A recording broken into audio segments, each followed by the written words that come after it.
In the future, an unknown organization locks millions of people in bunkers where they are forced to become bloggers and conduct endless streams to get everything they need to survive. Why us? Who were we before all this? A young man wakes up in the middle of a gloomy room, not understanding where he is and how he got there. At first, he examines the walls, hoping to find a way out, but there is none. Then the guy notices a turned-on monitor on which one word is written: share. He tries to enter different concepts related to the word exit, but the computer deems them incorrect and again offers to share. The guy confirms this command and the broadcast immediately turns on. The guy tries to ask questions as he can't stay here long. He has a dog at home that needs to be fed and walked, and besides, he wants to drink, but there's no water. He tries to ask this question to the computer and then an option buy appears, but the prisoner has no money and doesn't understand how he can buy water. Soon the guy realizes that real people are watching his broadcasts, but so far he does not quite understand what he can show the viewers, so he starts to grimace but falls and groans in pain, asking for help. The number of views sharply increases and viewers start sending donations of unknown currency with which any purchase can be made, but so far he only has enough for a bowl of dog food which appears in an opening niche on the wall. He expresses his indignation and tries to return the bowl, but there is no such function. And then the guy starts eating, occasionally making dog barks. This brings a new wave of views and donations, and the guy allows himself to buy clothes. However, they turn out to be women's. At night, he cries in despair and misunderstanding of the situation, but pulling himself together, he starts a new broadcast, during which he dances, tumbles, and entertains the viewers in every way possible. Soon, he acquires a t-shirt and an inflatable mattress. After some time, he already has a full wardrobe and shaving tools.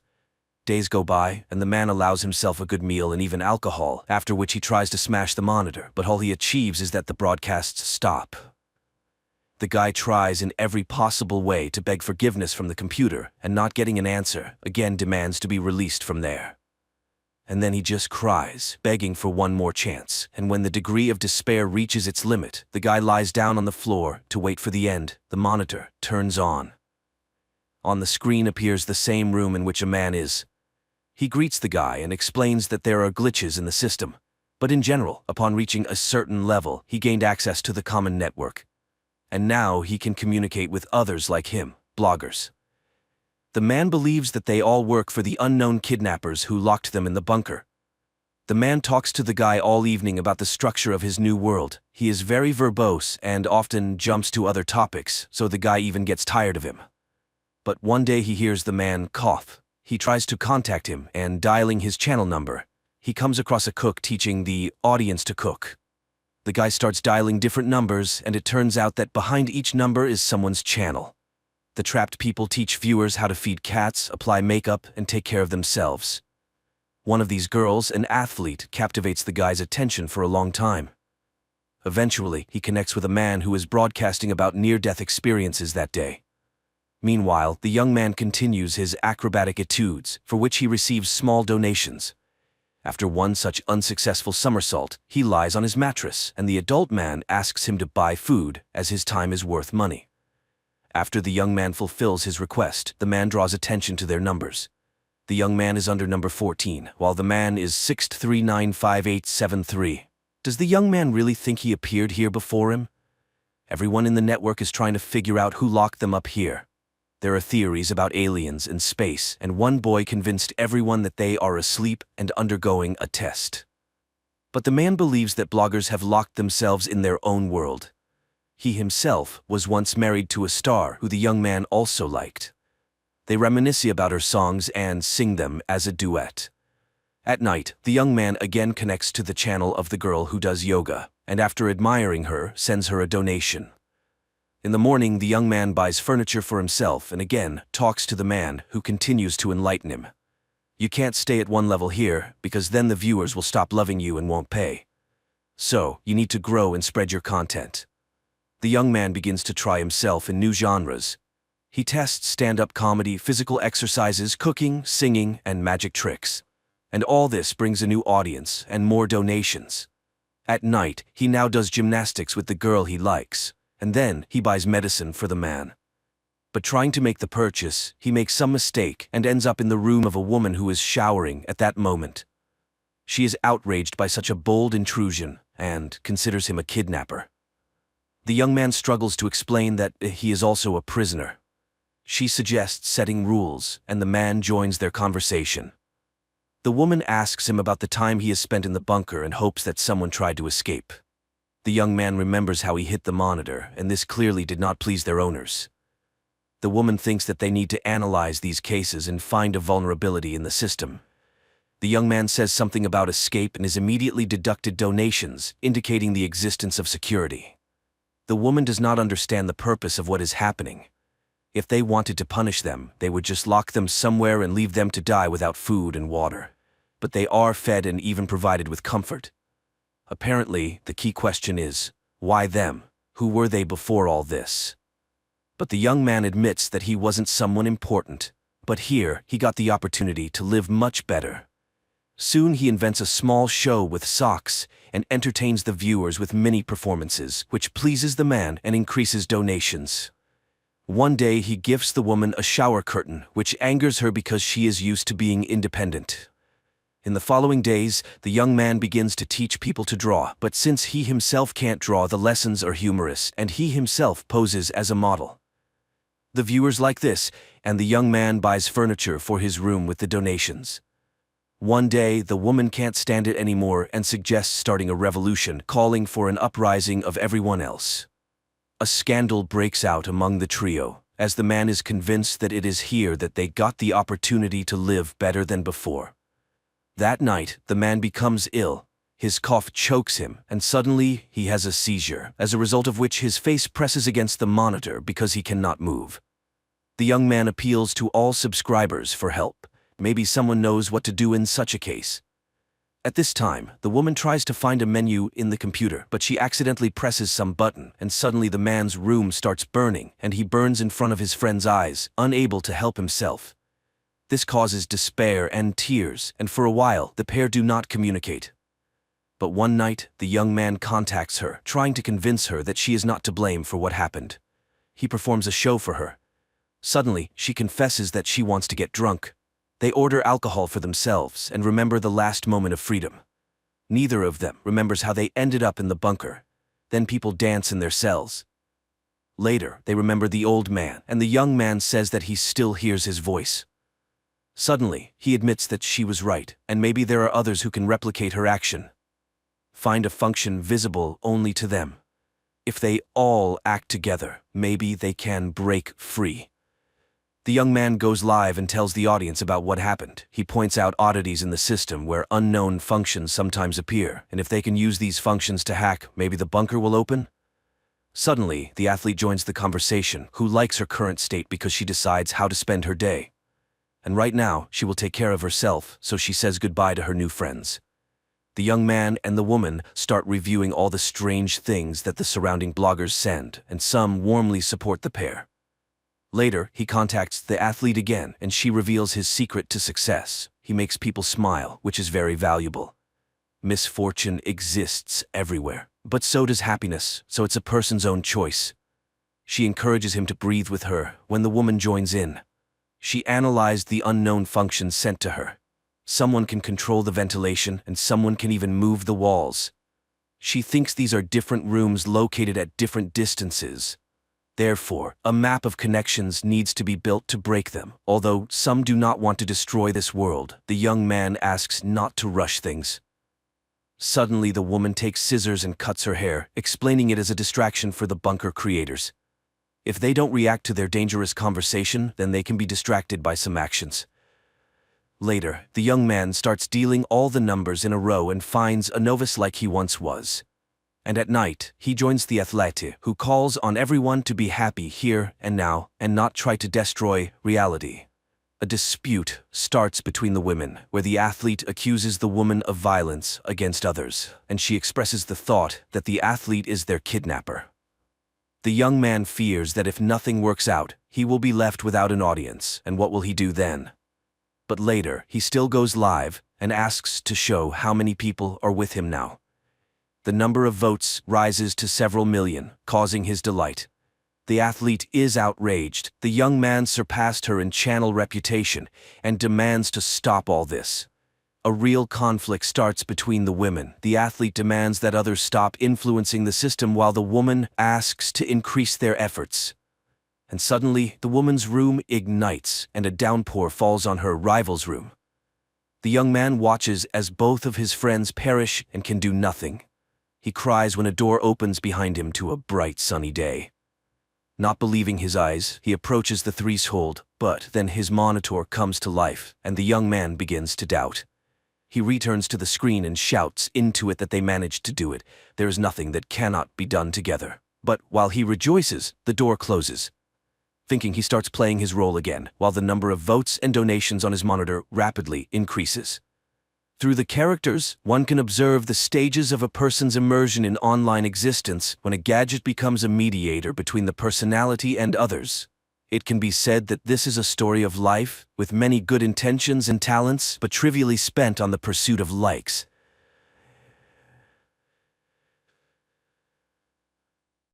Every day, a young fisherman named Syracuse sets out to fish off the coast of Ireland. One day, he finds a young woman in his nets. He helps her, and when she regains consciousness, he is relieved to see that she seems unharmed. However, she behaves quite strangely and refuses to go to the hospital. She also can't remember her name, which Syracuse attributes to amnesia. He takes her to his late mother's house, offers her some sandwiches, and suggests she stay there for a while. He needs to go see his daughter. Annie lives with his ex-wife, Maura, and today he has to take the girl to dialysis. While the procedure is ongoing, he tells Annie a story about a fisherman who caught a woman from the sea. Annie explains that it was likely a selkie, a creature she learned about at school. Sometimes they come ashore until the sea calls them back. After the procedure, Syracuse takes Annie back to her mother, who is eager to show her the new electric wheelchair she received. Annie shows off the chair to her father, but her mother immediately criticizes him for not talking to the doctor about a new kidney for their daughter. The next morning, Syracuse finds a woman washing clothes in a stream, singing in an unknown language. She asks if she can come with him, and he lets her board his boat. On the way, she says her name is Ondine, which means from the water.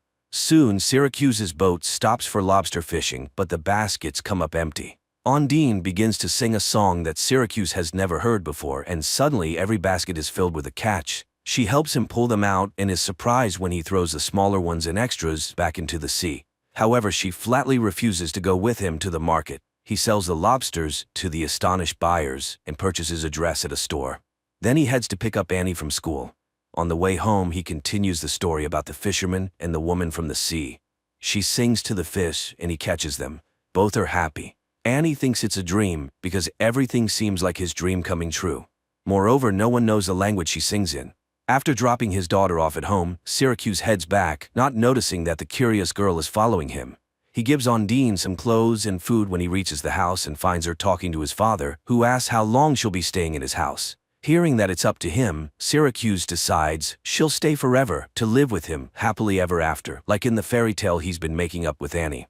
After seeing everything with her own eyes, Annie goes to the library and asks for books about selkies. Meanwhile, Syracuse goes to church to confess, admitting he's an alcoholic, even though he hasn't drunk for over 2 years.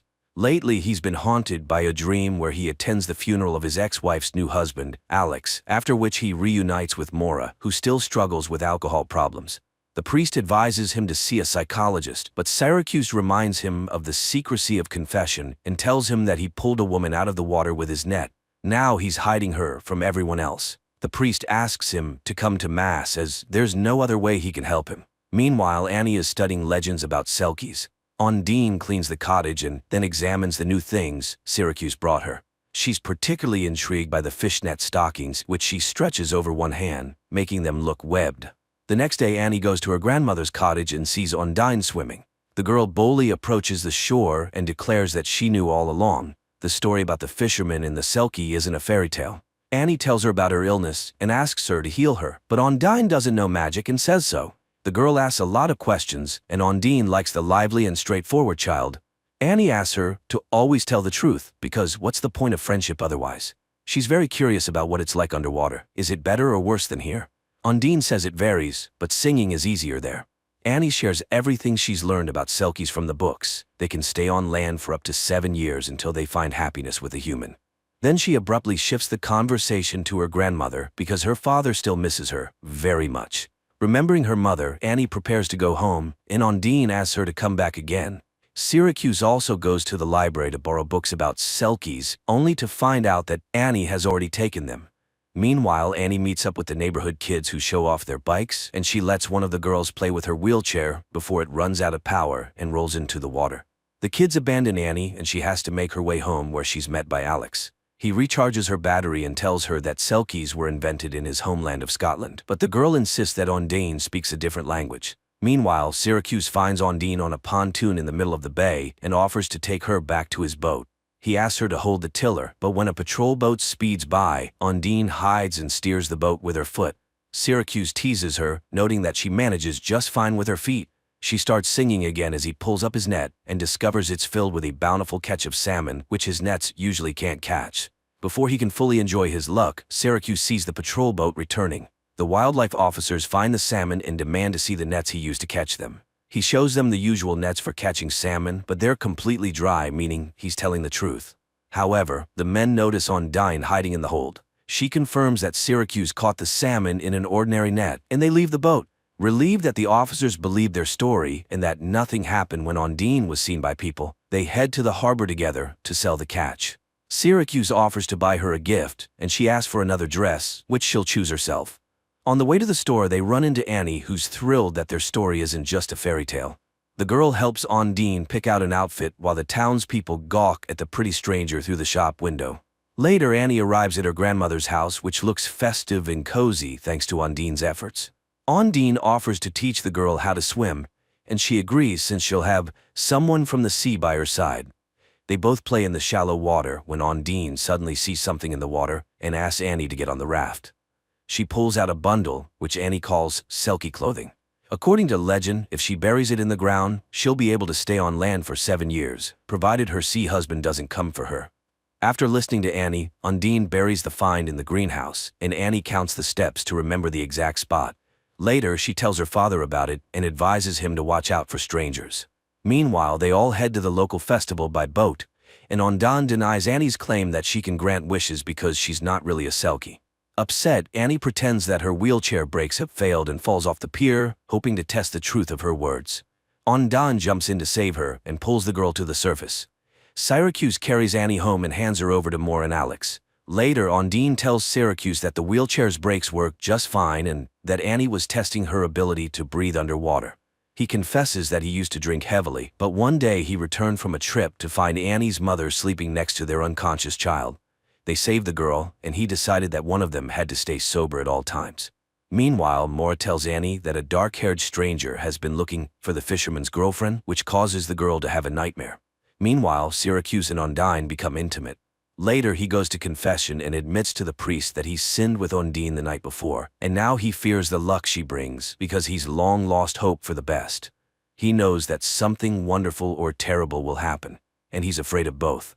After the conversation, the fisherman steps outside and is approached by an unknown man who starts asking questions about Ondine. Syracuse ignores him and walks away.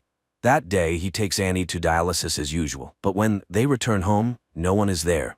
Maura and Alex had been out drinking at the nearby pub. Syracuse takes the girl there. Finally reaching home, he finds the doors broken in and Ondine nowhere to be found.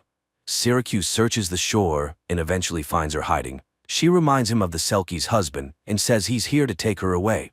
Meanwhile, the intoxicated Maura is riding her daughter's wheelchair and, despite Alex's warnings, is determined to make it home on it. Syracuse hides Ondine in a secret cave behind the waterfall, offering to grant her a wish, but her only wish is for Annie to get well, so he wishes for her to be able to stay. Meanwhile, the man searching for Ondine is driving around town and gets into a car accident, colliding with a car driven by the intoxicated Maura. Alex is thrown through the windshield. Annie, however, manages to buckle up, but still sustains injuries. Syracuse and Ondine, driving by, recognize the car. Syracuse screams and rushes at the medics as they load Annie onto a stretcher to take her to the hospital. Later, they find the girl in the hospital and learn that she's undergoing an immediate kidney transplant from Alex, who, by a stroke of luck, was a compatible match. Meanwhile, the unknown man meets Ondine in the hallway. He wonders why she speaks their language because neither of them belongs here. The sea spat her out, but this is not their world. The woman asks him to return home without her. The next morning, Annie wakes up and immediately asks where Undine is. Syracuse reassures her that they'll see her soon. Sometime later, a cremation ceremony for Alex takes place. Maura scatters his ashes over the sea, regretting that this time she can't blame her ex-husband for everything. She asks him to take Annie but demands that he get rid of Undine, and she forces her husband to drink to Alex's soul. In a drunken state, Syracuse goes to the boat where Undine is hiding and, calling her a Selkie, takes her out to sea where he demands that she return to her husband and sing her songs to him. He takes her to the foot of the lighthouse and continues to insist that she needs to leave. He leaves her there and prepares to sail away, believing that life isn't a fairy tale. People and Selkies can't be together. Undine asks for a chance to say goodbye to Annie, but he sails away. As dusk falls, the log she's sitting on gives her silhouette the appearance of a woman with a tail. Waiting for nightfall, she jumps into the sea. In the morning, the priest wakes up a depressed Syracuse, who realizes he's made a big mistake. He brings Annie from the hospital to his home. The girl comforts him, saying that Undine will come back because she left something here. Later, Annie watches TV, where the Icelandic band Sigur Rós is performing, and suddenly Syracuse recognizes the words. He realizes that Undine was an ordinary woman and rushes to the lighthouse. At first, he can't find her anywhere and runs along the shore, shouting, but soon he sees a fire where Undine is warming herself. At first, she says she's a sea creature who found her magical clothes and buried them so she could stay forever with the family she loves. But Syracuse demands the truth, and then Undine admits that she was a courier delivering illegal substances from Romania.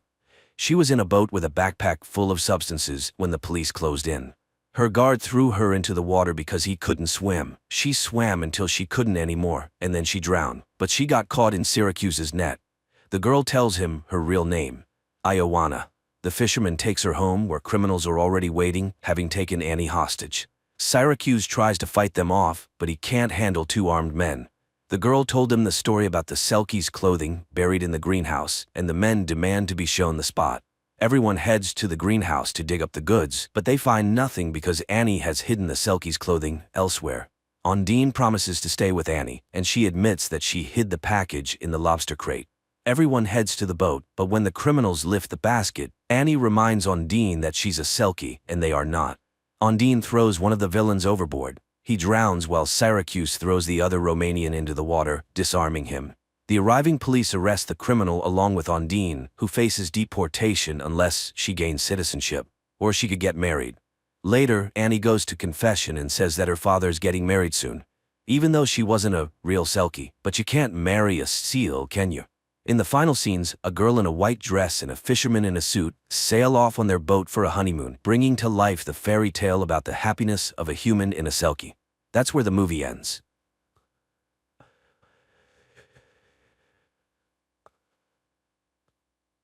Welcome to the show.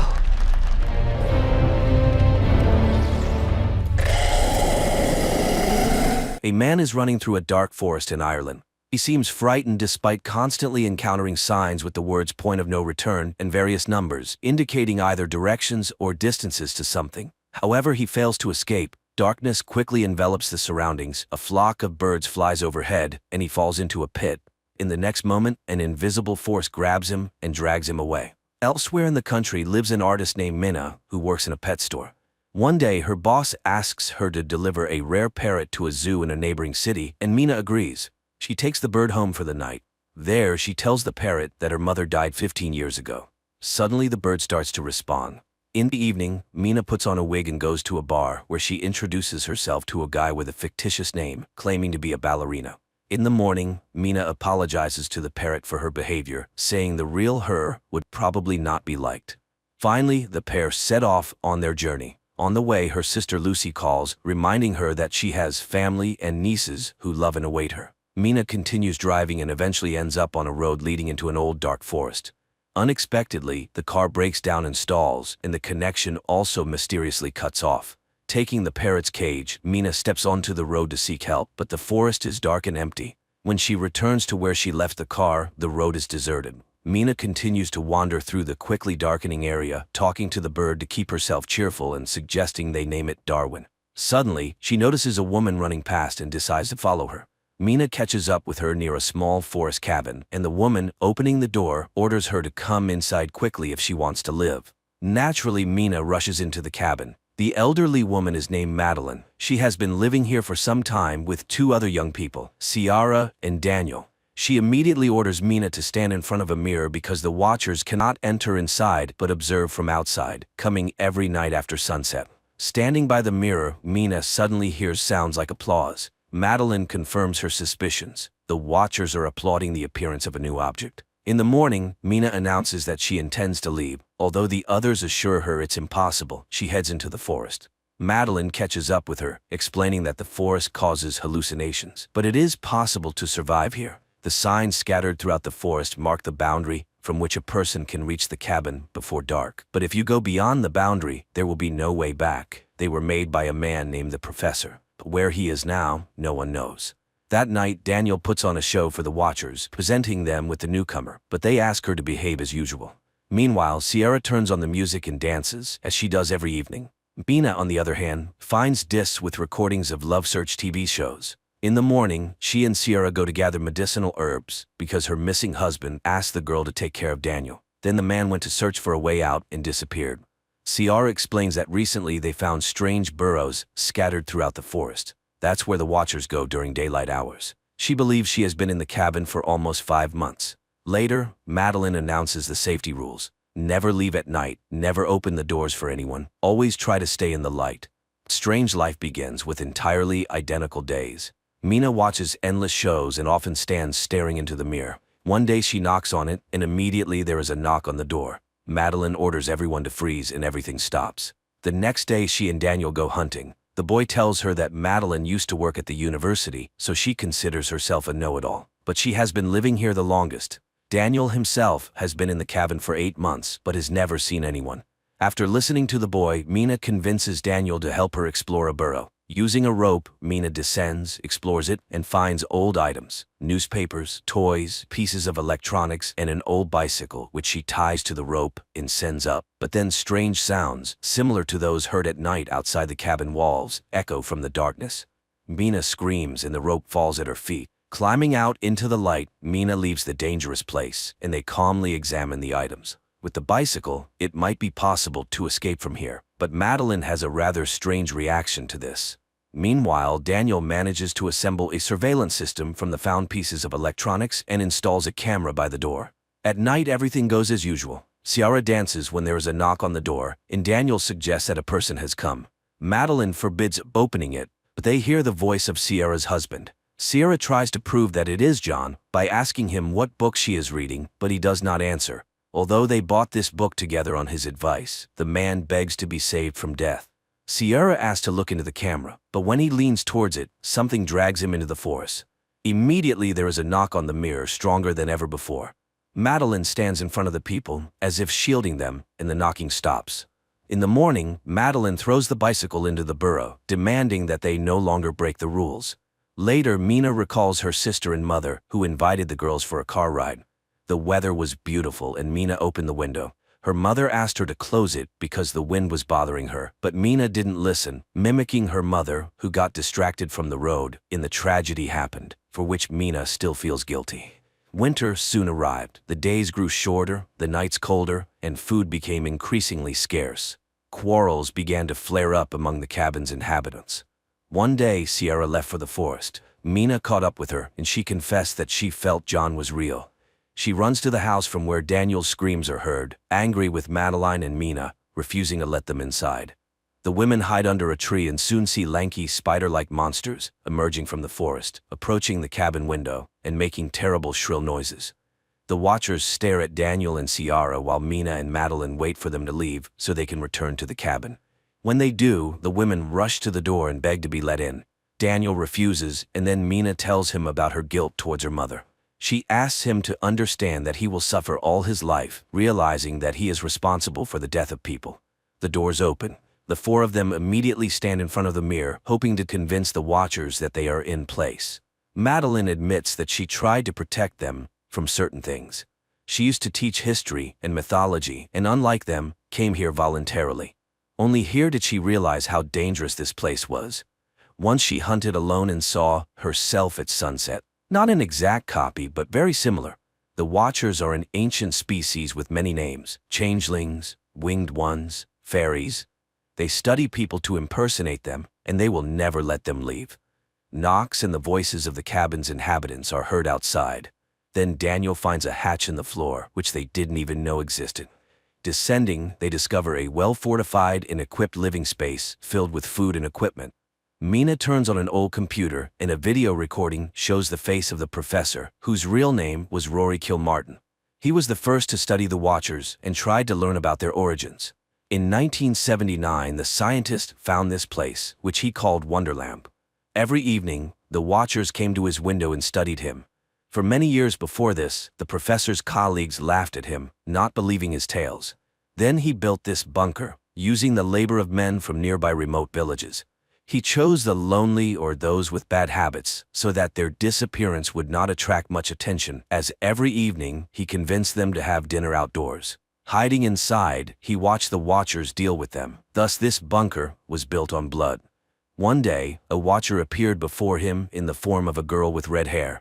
She was very different from the others, as if she were unique and looked curious and harmless.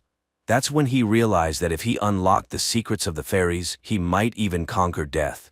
He did the impossible, lured this girl into a cage and began experiments on communication, trying to befriend her. She changed form, sometimes turning into a frightening creature with long arms, but seemed to listen to him. Gradually, she became close and understandable to him, but now the professor realized he had achieved nothing significant and was ready to end his life. He hid a boat by the river, and this is the only way out. Just follow the birds. He asked the survivor to go to his university office and destroy all the documents found there, and now he will go to her and stay here forever. In the last recording, they see Kilmartin climbing up. Gunshots are heard, and then all is quiet. Realizing that this is their last night in the forest, Sierra turns on the music and invites Daniel to dance, but he seems upset about leaving. He says his family is dysfunctional and he has nowhere to return to. Then the girl offers to let him stay with her for a while until they find him a good occupation and place to live, as they have become good friends. In the morning, the group sets out to escape, guided by the signs and Mina's parrot, whom she asked to lead them. Soon they reach a massive stone disc in the ground, covering the entrance to a huge tunnel. Madeline explains that this is where the last representatives of the ancient fairy race were locked up, who were once very friendly with humans. After many centuries, they managed to surface, but now the friendship has turned into hatred. They stay here because they are held by magic, so they need to run far away. They walk all day. Dusk falls, but there is no river or boat in sight. It starts raining, and they fall into despair when they see huge flocks of birds flying in one direction. They run after them and reach the river. The women rush to the boat when Daniel hears screams behind him and sees John. He returns for him, rejoicing that the man survived, but it turns out to be a changeling. The women scream, begging Daniel to run, but he doesn't hear and dies at the hands of the Watcher, who then takes on his form while Madeline, Mina, and Ciara sail down the river. The women wake up in the boat and see that they have returned to civilization. They stop a bus and ride to the city, listening to music and only now realizing that it's over. Later, Mina goes to the university where Kilmartin worked, posing as his niece to enter his office and fulfill his last request. There, she finds more documents, photos, and a recording in which he discusses the fairies and the fact that there are still half-blood children in the world. Mina finds a stack of photos and, looking at them, seems very surprised. In the evening, Mina goes to Ciara's house, showing a photo of Madeline from the professor's belongings, explaining that it is his wife who died several years ago. So the Madeline they lived with in the cabin was a special fairy capable of moving during the day. It was she whom Kilmartin caught. He couldn't kill her, and she took on Madeline's form to return to civilization. Then a car pulls up to the house, and the real Ciara gets out, while the one she's talking to is actually a fairy. Realizing she has been exposed, the fairy knocks Mina out and changes shape again, turning into Daniel. They just want to live like other species, but due to human hatred, they are forced to stay underground. The fairy turns into Kilmartin and goes to Mina. In the house, the fairy transforms into her and prepares to kill the girl. But Mina says that there are others like her somewhere because she is half human and acknowledges that it was unfair of humans to banish the fairies from their world. The fairy softens and spreads her wings, admitting that Mina might be right, and she flies away. Mina revives Ciara. Later, she reunites with her twin sister Lucy, finally forgiving herself for their mother's death. She tells her about her experience, admitting that she still sees Madeline appearing in the forms of other people. Her nieces arrive to show Mina a drawing of her and Darwin, whom she still keeps as a pet. Meanwhile, outside, a girl with red hair appears, looking at their apartment windows and taking on the form of a girl with a strange face. This is probably not a horror movie, but rather a scary bedtime story when a child doesn't want to sleep and asks for something frightening. Everything builds up slowly and tastefully, but the ending unfolds somewhat mundanely, although mysteriously.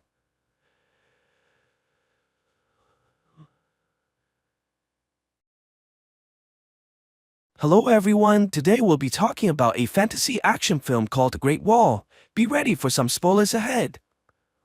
A long time ago in the outer edges of China, a group is being chased by the warriors of Mongolia. In order to escape from the enemies, the leader William tells his men to cut loose the horses in order to lure the scavengers away, giving them the opportunity to run.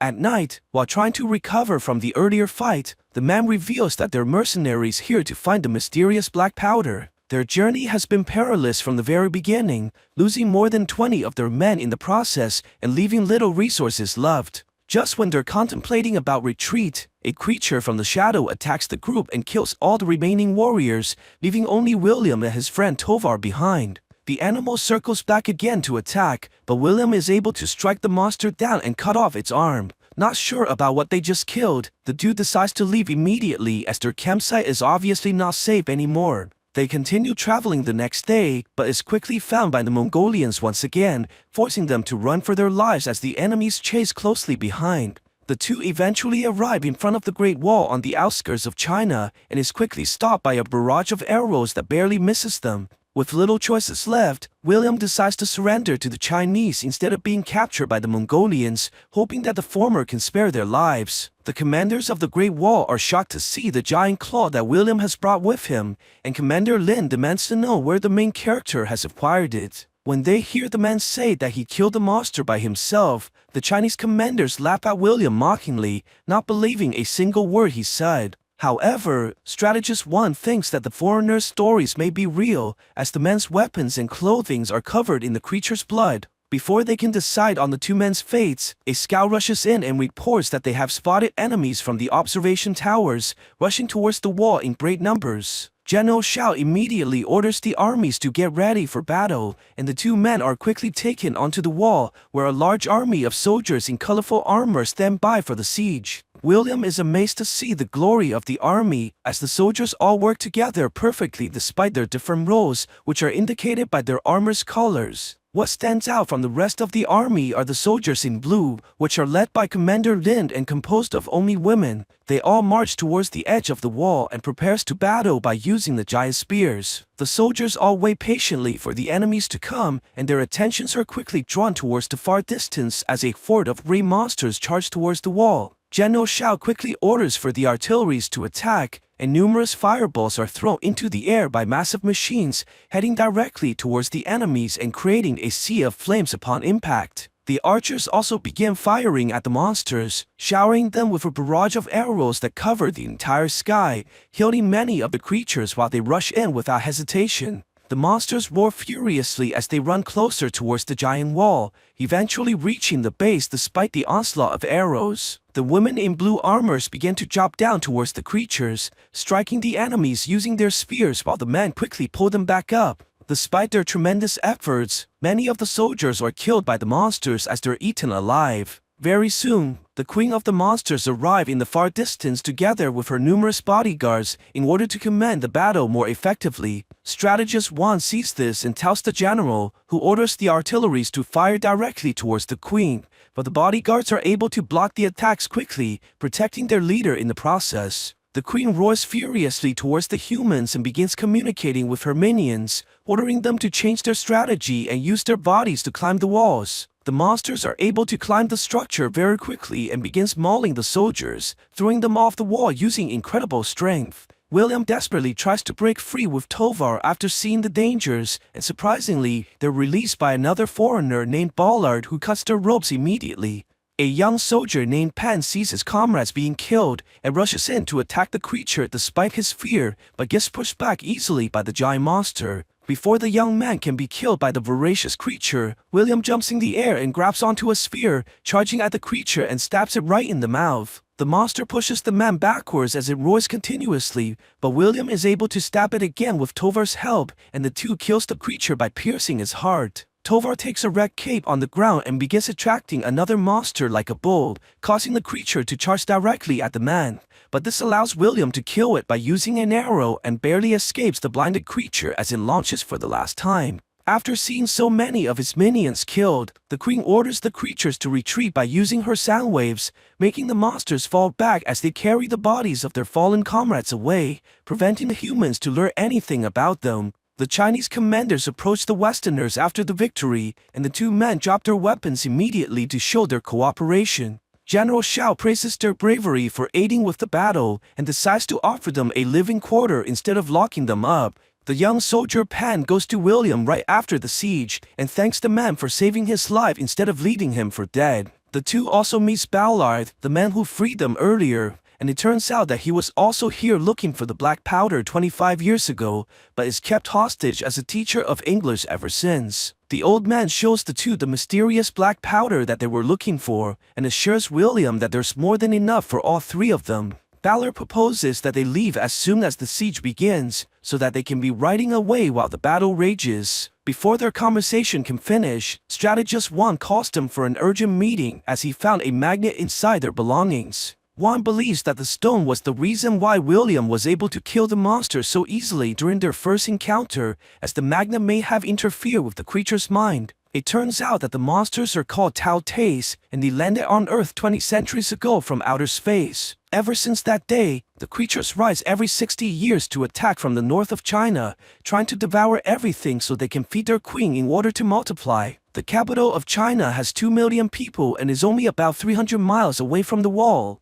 If the creatures obtain such large amounts of nourishment, their numbers would explode, spreading to every corners of the world. At the same time, General Xiao has noticed missing personnel at the West Towers and proceeds to investigate alongside Commander Lin. The soldiers go into their formations, but the men are surprised that the monsters have purposely left the bodies instead of devouring them as food. The soldiers march forwards after noticing one of the creatures in front of them, but General Xiao also sees the reflections of a second Tao Te from behind, trying to ambush the team. The two monsters attack simultaneously, and the general tries to fend off the Tao Te from behind, but ends up mortally wounded by the creature after trying to save Commander Lin. The entire army arrived soon after, but it was too late to save their leader. With his last breath, General Xiao declares Lin to be his successor and warns her to never underestimate the monster's intelligence ever again. A massive funeral is orchestrated as the people mourn for their leader's death, sending numerous candles flying in the air to light the way for General Xiao as he enters the afterlife.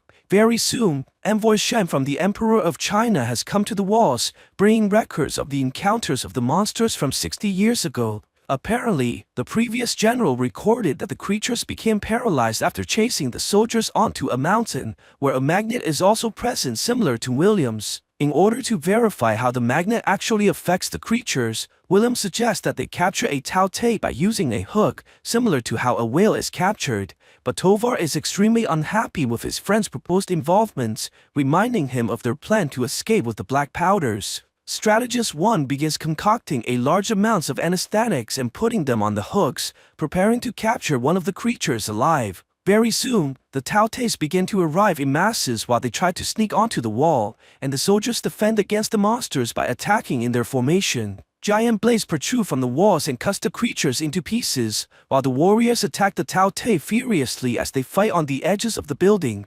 Lin orders to fire the harpoons, and the giant hooks launch towards the enemies, hitting many of the monsters and trapping them with the chains. However, the creatures soon realize the people's intentions to capture them and begins ripping apart the hooks, all breaking free from the restraints except for one. At the same time, Dowler is trying to convince Tovar to leave the wall right now while the battle is in place, but the man refuses to abandon his friend. William is also contemplating about abandoning the Chinese army, but in the last moment, decides to return to help the commanders capture the last Tao Te that's in chains. In order to isolate the creature from the others, the army fires numerous bombs around the monster, creating a field of flames that surrounds the entire area. Realizing that the chains won't last much longer, William drops down into the fields by sliding across the metals and finding the monster unconscious on the ground. He ties the creature up so that it can be retrieved, but is quickly attacked by hostile enemies as he tries to fight for his life. Luckily, the man is saved from the ambush as Tovar appears to the rescue, saving William in the process and blaming the man for not following their plans to escape. Their arguments are interrupted when more Taotais begin to attack from the fogs, but the two are able to kill the creatures together by using their teamwork and shooting the monsters in the eyes. As the fight continues, the monsters begin to bypass the wall of flames and surrounds the men in large numbers, charging directly at them. But the Chinese army is able to fire numerous bombs at the location, killing the Taotais with explosions and saving the men's lives. They quickly put the giant beast inside a cage and begins experimenting the magnet's effects on the creature. Surprisingly, as one approaches the monster alongside the rock, the creature eventually stops moving altogether, proving the effects of the stone. Envoy Chen demands to bring the Taotai to the emperor right away despite Wan's protest, but the order came directly from the king himself. After the envoy leaves the wall, the army detected more movements from the monsters at the base of the building and begins to investigate as the armies descend to the bottom. To their shock, the creatures have dug a giant hole through the base of the wall, using the previous battles as nothing more than ploys to blindside the armies. Meanwhile, Balor and Tovar are stealing the black powders and plans to escape the Great Wall as the armies are busy investigating the monsters, but they're stopped by William, who wants his friend to stay and fight for a greater cause. Tovar believes that William is blinded by optimism as he thinks that the people have no chance against the monsters' armies. While they're arguing, Balor knocks the main character unconscious, telling Tovar to leave his friend behind as this would be their only chance to run. General Lin soon discovers the escape of the Westerners and is furious at William for his betrayal, despite the man claiming to have tried to stop his friend. Her anger is only tempered when she hears the young warrior Pan, who vouches for William as he claims to have witnessed the men trying to stop the escapees. She orders to have the traitors captured right away and locks William in the cell so that he can no longer interfere with the army's plans. In order to catch up with the hordes of Taotais, Lin decides to use the hot balloons as a method for travel, but the inventions are not tested and poses great danger for its users. Numerous people died as they tried to ascend into the skies by using the black powders as fuel for the vehicles, leaving only a handful of soldiers heading towards the capital. Pam releases William soon after, and the man rushes to the outside where he meets Wan, demanding to know what's going on. The strategist tells him that they have failed to prevent the Taotais from breaching the walls, and the general has ordered for his release as she heads towards the capital herself. Wan tells William that the only chance they have now is to kill the queen, as her death will also disable all her minions. Instead of leaving like Wan suggested, William decides to go after Lin so that they can save humanity from being destroyed. At the same time, General Lin has arrived inside the capital, only to see that the place is overrun by the voracious creatures. They try to make it to the palace, but are quickly attacked by numerous Taotais and grounded by the creatures, while they desperately fight for their lives. Lin is quickly surrounded by the monsters as they roar furiously at the woman, but before she's killed, William arrives to her rescue and grabs her into the air, using the grenades to repel the monsters as they fly into the palace. They're able to retrieve the Taotai that was captured earlier, and Wan decides to load the creature with bombs. They plan to travel inside the sewers and feed the monster before releasing it towards the queen so that they have a chance to kill her by using the explosives. However, their plan doesn't go smoothly as the creatures have discovered their location and kills the majority of their team, leaving the young warrior Pan wounded but still alive. Suddenly, numerous Taotais charge into the underground tunnels, and Pan decides to sacrifice himself by blowing up the grenades, killing the monsters and blocking the pathway as well. Not having any time to mourn, Wan quickly opens the doors to the outside and they release the monster that's tied up with the bombs. The creature wakes up immediately after the magnet was removed, and just like they planned, it begins devouring the meat that was provided and runs to the outside, trying to give it to its queen. The three arrives inside the tower, and Wan stays behind to guard the door using the magnet, as William runs to higher grounds with Lin, trying to get a clear shot at the bombs. The man launches the arrow at the queen, but the bodyguards are able to block off the attack as it bounces off and explodes in the air, alerting the monsters in the process. William quickly goes up the tower to try again, but the queen orders all her minions to attack the buildings, causing all the Taotais to rush inside, as one throws the magnet towards his teammates before being devoured alive. The man tries to shoot a second time, but it was still blocked by the creatures and the arrow explodes in the air, allowing the queen to finally see her attackers and orders all her minions towards them. With only a single bomb left, the two leaps out from the windows as they swing from the ropes, evading the Tao Taste that jumps towards them from behind. William tosses the magnet at the bodyguards and Lin throws the spear closely behind, allowing the stone to delay the movements of the creatures as the bomb lands inside the barrier. The crane tries desperately to put out the flames, but a large explosion destroys everything inside, sending all the creatures flying in the air. As the queen dies, all the Tao Tes are immobilized and crashes towards the ground, leaving thousands of bodies in the palace as the humans are finally victorious. Sometimes later, William rides back to the Great Wall and finds his friend Tovar in the holding cells after being captured by the Chinese army. He tells the man that the emperor gave him a choice between Tovar's life or the powders, but William chose to save his friend, realizing that friendship is more valuable than any material gains. He rides off into the far distance alongside the army's escorts, while General Lin looks at him from the walls to express farewell. William looks back as well before he leaves and has a good feeling that he'll come back to this place in the future. So what do you guys think about this movie? Let me know in the comments below. And if you like my video, please press like and subscribe for more. I'll see you guys next time.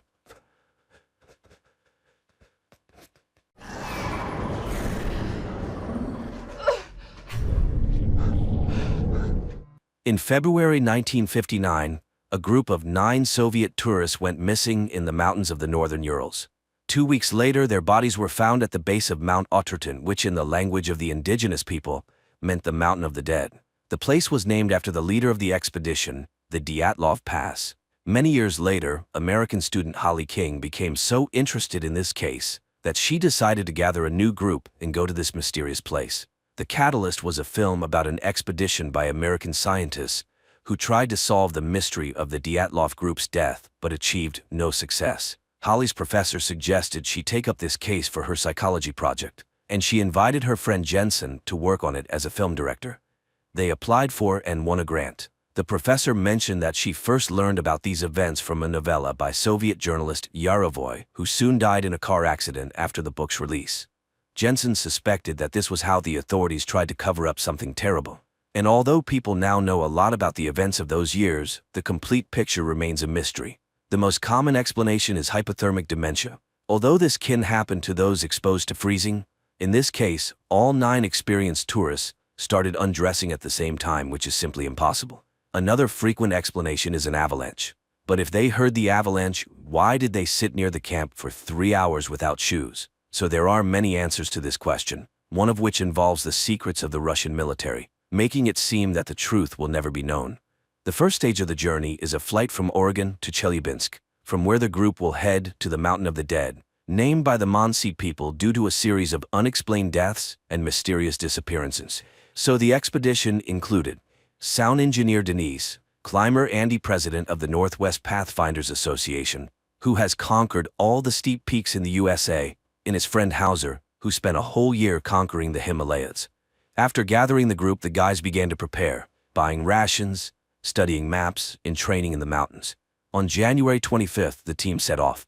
Sometime later, news broke across all U.S. TV channels about the disappearance of 5 Oregon students in the Ural Mountains.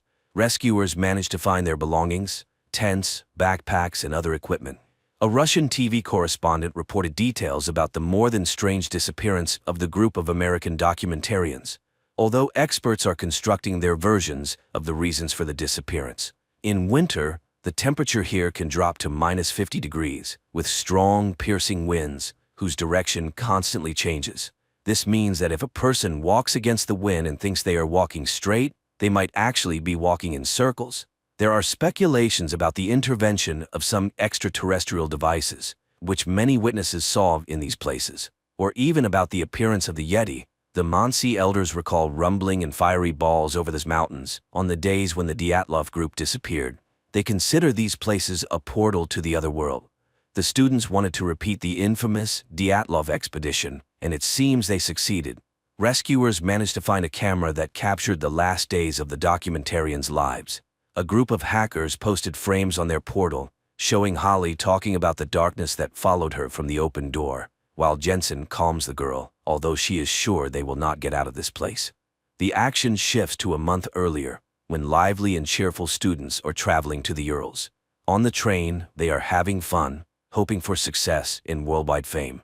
Andy is proud of his acquisition, a phone with GPS, which will help them navigate the mountains, while Holly conducts tests to find out people's desire to hike. Soon the group arrives in the town of Evedell, where they plan to interview the only surviving member of the Dyatlov expedition, who left the route due to illness, but now he is held in a psychiatric hospital. However, doctors do not allow the Americans inside, and they only manage to see the old man showing them a note saying, "Leave." In the evening, the group goes to a local bar. The bartender pours them local moonshine and says that the Dyatlov group stopped here in 1959 and drank the same thing as the Americans. There, they meet Sergei, who speaks English and drives them to the village of Visa, the last point before heading out on the road. The man tells them that his aunt, an English teacher, participated in the search for the Dyatlov group. She claims that in 1959, not 9 but 11 bodies were found near the Mountain of the Dead. Next to the last two, which looked very different from the others, lay some unknown device. But none of this was mentioned in the reports. After the conversation, the guys set off on foot. At night they stop and set up camp, as the weather begins to change. Hauser prepares a camp dinner, and the guys have fun joking with each other. At night, people see strange lights in the sky and recall reports of orange flashes over the Dyatlov camp, but they decide they still won't be able to solve this mystery and go to sleep. However, in the morning, they notice numerous barefoot tracks of unusual sizes around the tents, resembling human ones. The main thing is that the tracks have no beginning or end, as if some creatures did not come to the camp but flew in. Nevertheless, they set off to explore the area. Soon the students find an abandoned meteorological station, around which the same tracks are found, and in the station's booth lies a torn-out human tongue. Denise panics and asks Holly to leave, but Jensen tells her about a pass in China where animals and birds crash into cliffs and people go insane and die. It is said to happen because of the sound of the wind. Holly admits that she had a similar dream. Mountains, snow, and some door with darkness behind it.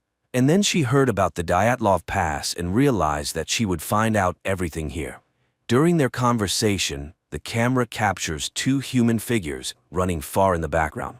Later they go further and unexpectedly come to the Dyatlov Pass. Once, 9 people set up camp in this very place, had dinner, and went to sleep. But somewhere between 9 and 11 at night, something that the authorities called an unknown irresistible force forced them to leave the tent in such horror that they cut it from the inside and ran into the night, where it was minus 28 degrees. Holly marks the places where their bodies were found. The first deceased, Rustem Slobodin, Igor Dyatlov, the group's leader and the most experienced tourist. It was probably his idea to leave the tent. Zinaida Kolmogorova was closest to the camp, the only victim who resisted, as her tongue and most of her oral cavity were torn out. Lyudmila Dubinina, Nikolai Thibault Brignol, Alexander Zolotaryov, Alexander Kolevatov. The cause of death for all was called hypothermia, but Rustem and Nikolai had serious skull injuries, and Lyudmila and Alexander had broken ribs, which was not observed in others. There were no signs of an attack on any of the bodies, no external injuries. Something broke the skulls of 2 men and the ribs of 2 people without leaving even bruises. Moreover, Alexander's body had a high level of radiation. But from where, and why only on him? Georgy Krivonashenko and Yuri Doroshenko, when others ran away, sat by the extinguished fire and froze to death. While Holly is conducting research, Andy is surprised that their group somehow covered 22 kilometers in one day.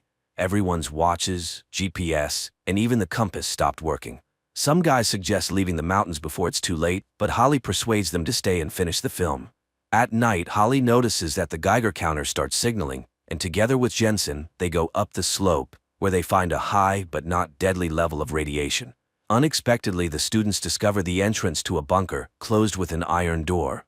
Holly wants to open it, although Jensen is categorically against it, as Russian authorities did not build it here for nothing, closing something dangerous in the mountain. However, it turns out that the door is open and just a bit frozen. Holly asks Jensen not to tell the others about the discovery to avoid causing panic among the already scared team. They return to the camp and settle for the night. Around 6 a.m., a huge avalanche roars down the mountains, killing Denise, injuring Andy, and sweeping away the tents and almost all supplies. At first, everyone quarrels, trying to find the culprit of the tragedy, but gradually they realize it was an attempt on their expedition. They help Andy and try to contact the outside world somehow. Holly tells them about the bunker, which enrages Hauser since they are freezing here in the snow, while it might be warm there. The students launch a signal flare and wait for help. After some time, 2 people arrive, claiming they saw the flare, but Andy does not believe them since they have no backpacks and could not have reached here so quickly. He stays to hold them back while the others are ordered to run. The strangers shoot Andy and wound Hauser. Holly, Jensen, and the wounded Hauser barely manage to get into the bunker. The strangers pursue them, but the students close the door. The Americans turn on the lighting, although it is dim and flickering. Running through the tunnels, they find a laboratory full of various devices and documents, among which are old journals with the names of people who died in the line of duty. There are also details about the famous American experiment with the teleportation of the USS Eldridge. Hauser feels unwell and stays put, as Holly promises to find an exit in return for him. The students continue on alone. Soon, Holly and Jensen find the bodies of soldiers who recently died. One of them is missing a tongue, presumably the one they found earlier at the station. But the other bodies are very old and even skeletonized. The 2 open another door, behind which they sense movement. Suddenly, under the flashlight, they see exactly the same camera they have. Moreover, it has their recordings on it. Jensen recalls the teleportation of the Eldridge, which likely happened to them too. At that time, many soldiers mutated, turning into something incomprehensible. At that moment, they hear Hauser's screams and rush to him, finding their friend being torn apart by 2 humanoid mutants. Noticing the newcomers, the mutants attack them. Resembling skeletons covered in skin, the mutants seem to possess the ability to teleport as they appear out of nowhere in any place. Jensen and Holly leave their friend's body, run out of the bunker, and close the door. To their surprise, the mutants do not chase after them. The survivors turn around, and instead of a snowy field, they see a fossil forming a huge round tunnel. The students realize that this is the path for the mutants' teleportation. Holly throws debris inside and sees that the passage is activated. Looking around, the couple finds drawings on the walls made by the local inhabitants and understands that they discovered this place, built by an ancient civilization once living under these mountains. Such portals can be anything, even weapons scattered around the world, which explains many great mysteries. They do not know where it might take them, to which space or time, but Jensen suggests they need to mentally focus on the place they intend to go. And it will work. The only place that they both clearly imagine is the surroundings of their camp near the bunker entrance. They have no choice but to head into the tunnel. The plot shifts back to 1959, when a Soviet girl from the search team finds their bodies and is very surprised because the rescuers have already found all 9 participants of the expedition. Approaching Soviet soldiers take the bodies to the bunker, while one major picks up the Americans' camera, not understanding what it is. The soldier wants to place the Americans with the other bodies, but the major orders them to be placed in a separate room for examination by a doctor. Undressing the deceased, the soldiers are astonished by the unusual clothing for the 1950s. The naked bodies of Holly and Jensen, now looking like mutant bodies, are hung on hooks in a separate cell. The sergeant places the camera under a light. When everyone leaves, the creatures begin to revive. The man lifts his head and looks at the woman. She directs her gaze at the camera, and an angel wing tattoo is visible on the right side of her neck, the same one Holly had. Despite some inconsistencies, the storyline adheres to most known facts, although the American-Russian creative team skillfully handled the mystified legacy of the USSR. However, the found footage effect combined with acting, special effects, and magnificent locations is good enough to ensure the thriller's watchability.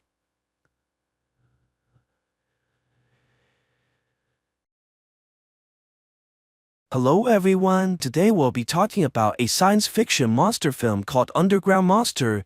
Be ready for some spoilers ahead.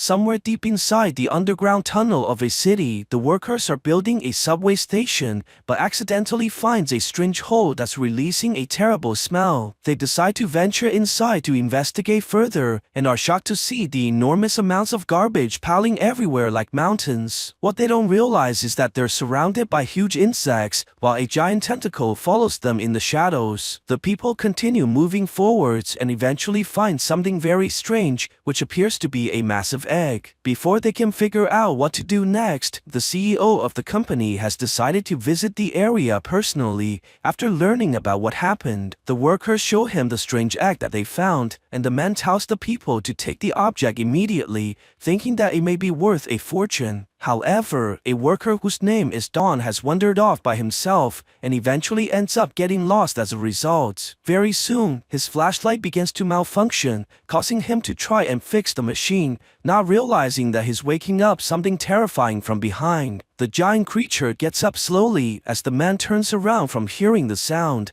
causing a loud scream that can be heard by everyone else. The people rush towards their friend immediately and finds the terrifying man who keeps on telling them that a monster is nearby. They begin hearing noises everywhere around them as all the workers have come together while trying to fend off the incoming threat. Suddenly, a giant tentacle shoots out and grabs onto their friend before pulling him away in blinding speed. The CEO shouts for everyone to run, causing all the people to rush the other way as they're knocked away by the giant tentacles like ragdolls. The people scream in fear as the creature continues sending the workers into the air and toppling the structures nearby. The monster eventually reveals itself as Don tries to save his friend, but the man is quickly grabbed onto by the enemy's tentacle and thrown away into the abyss. Don screams hopelessly while all the garbage mountains topple onto the ground, forcing the big man to use up all his cardio and escapes the tunnel by the skin of his teeth. He turns around immediately, only to see that the entrance has been completely shut off,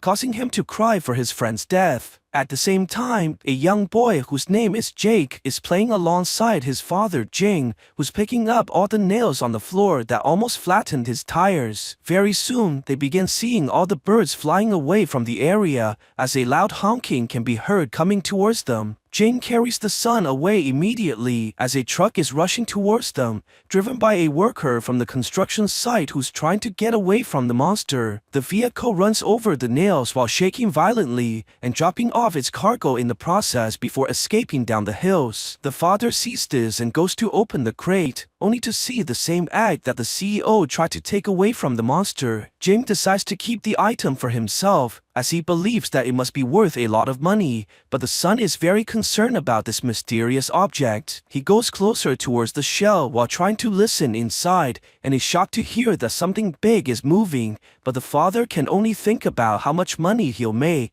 It turns out that Jing works inside a junkyard, and he's surprised to see a fancy red vehicle beside his home, which takes away his smile immediately. Jim begins taking off his wedding ring and brings the boy towards the building, eventually entering the house where they see a woman standing in the room. It's quickly revealed that her name is Lena, who's also the main character's ex-wife, and she's not happy about her son spending time inside this dirty place. Very soon, her new fiancé rushes inside and pulls out a collection of fancy toys, causing the young boy to run towards him immediately as the father nearly spits out his drink. The woman looks at the main character like he owes her alimony while blaming the man for being so useless and poor, telling him that he doesn't deserve to be the boy's father. What's even worse, she has decided to take the boy to another province so that her son would have a better future. The fiancé tells the main character that he'll bring the boy to the best private school so that he would not end up picking garbage like his old man. This causes Jin to punch him right in the face as the woman tries desperately to stop the violence,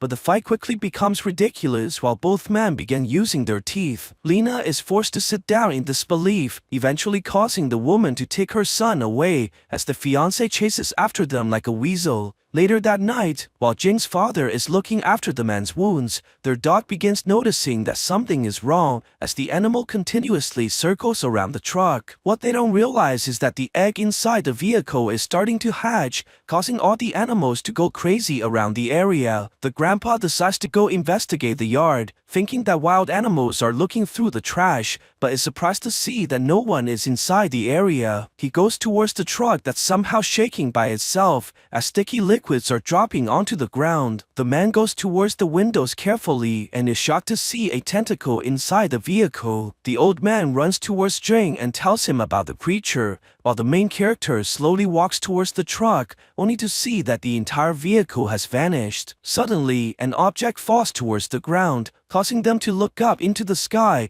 and they're shocked to see that the truck has been lifted into the air by numerous tentacles. The creature senses the approaching people and retreats into the vehicle, causing the truck to fall down as a result. Before they can figure out what to do next, the monster attacks the people right away, causing Jing to run back into the building immediately and almost locking out his father as well. What's even worse, they begin hearing another car approaching this place, which turns out to be the man's ex-wife. The main character watches in shock as Jake runs out from the vehicle while heading straight towards the monster, making the father charge out immediately as he yells for the boy to stop. However, his efforts are clearly too late as the boy is grabbed onto by a massive tentacle and is pulled away in blinding speed. The mother rushes towards Jake and tries to pull out her son, but the monster is obviously too strong as it refuses to let go no matter what. Luckily, Jin charges in with a knife and cuts off the tentacle immediately while freeing the boy at the same time. They grab onto the gasoline and the mother pours the liquids all over the truck before she throws the lighter towards the creature and covering the monster in flames. The animal struggles desperately inside the fire as it slowly turns into a barbecue squid, while the father realizes that his ex-wife has just burned away his last bit of savings. After surviving the monster's attack, the father wonders how the creature got in there, and the son tells the man immediately that it was from the egg that he took. Their conversation is quickly interrupted by the fiancé, who charges in after receiving the woman's phone call and quickly sees that no one is harmed. He becomes angry at Lena for calling him over and disturbing his business meeting, thinking that everything was grossly exaggerated by the woman. Before they can finish arguing, the entire place begins to shake as all the lights are malfunctioning at the same time. The main character looks outside the window immediately and quickly sees an even bigger monster inside the yard, causing the men to stumble back in fear. Very soon, the entire building begins to crumble as the people see the tentacles crawling over the windows and surrounding the entire structure. Everyone looks up in fear as the creature starts breaking down the roof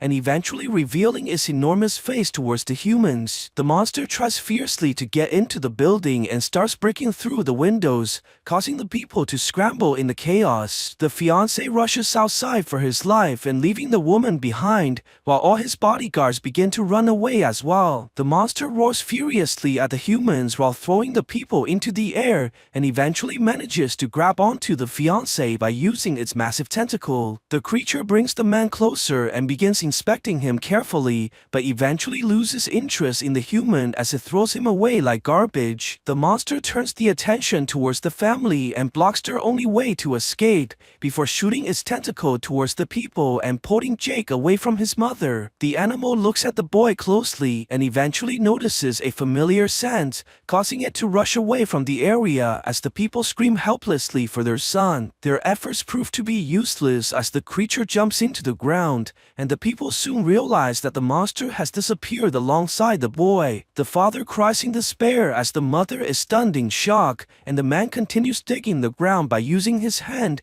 even knowing that there's no hope of getting back his son. Sometimes later, after Jin has finally accepted the truth, he tries to go and comfort his ex-wife, but only results in the woman blaming him for everything that's happened. Just when everything seems to be hopeless, a strange man rushes into the building alongside his student, who has tracked the monster all the way here. When they find the main character and his ex-wife, the young girl inquires about the monster immediately as they have been looking for the creature this whole time. It turns out that the old man is actually a professor of marine biology and he examines the monster's tentacle carefully in front of everyone. The man thinks that the people must have killed the creature's offspring as the monster was probably searching for its baby by using its smell. It's very likely that the creature has mistaken their son for its own child and has taken the boy into its nest, but this also means that Jake is probably still alive. At the same time, the young boy is slowly regaining his consciousness and soon finds himself surrounded by mountains of garbage. The boy slowly gets up and tries to look for a way out, but quickly sees the giant tentacle that's responsible for taking him here. The creature approaches the human slowly and causing Jake to stumble backwards in fear,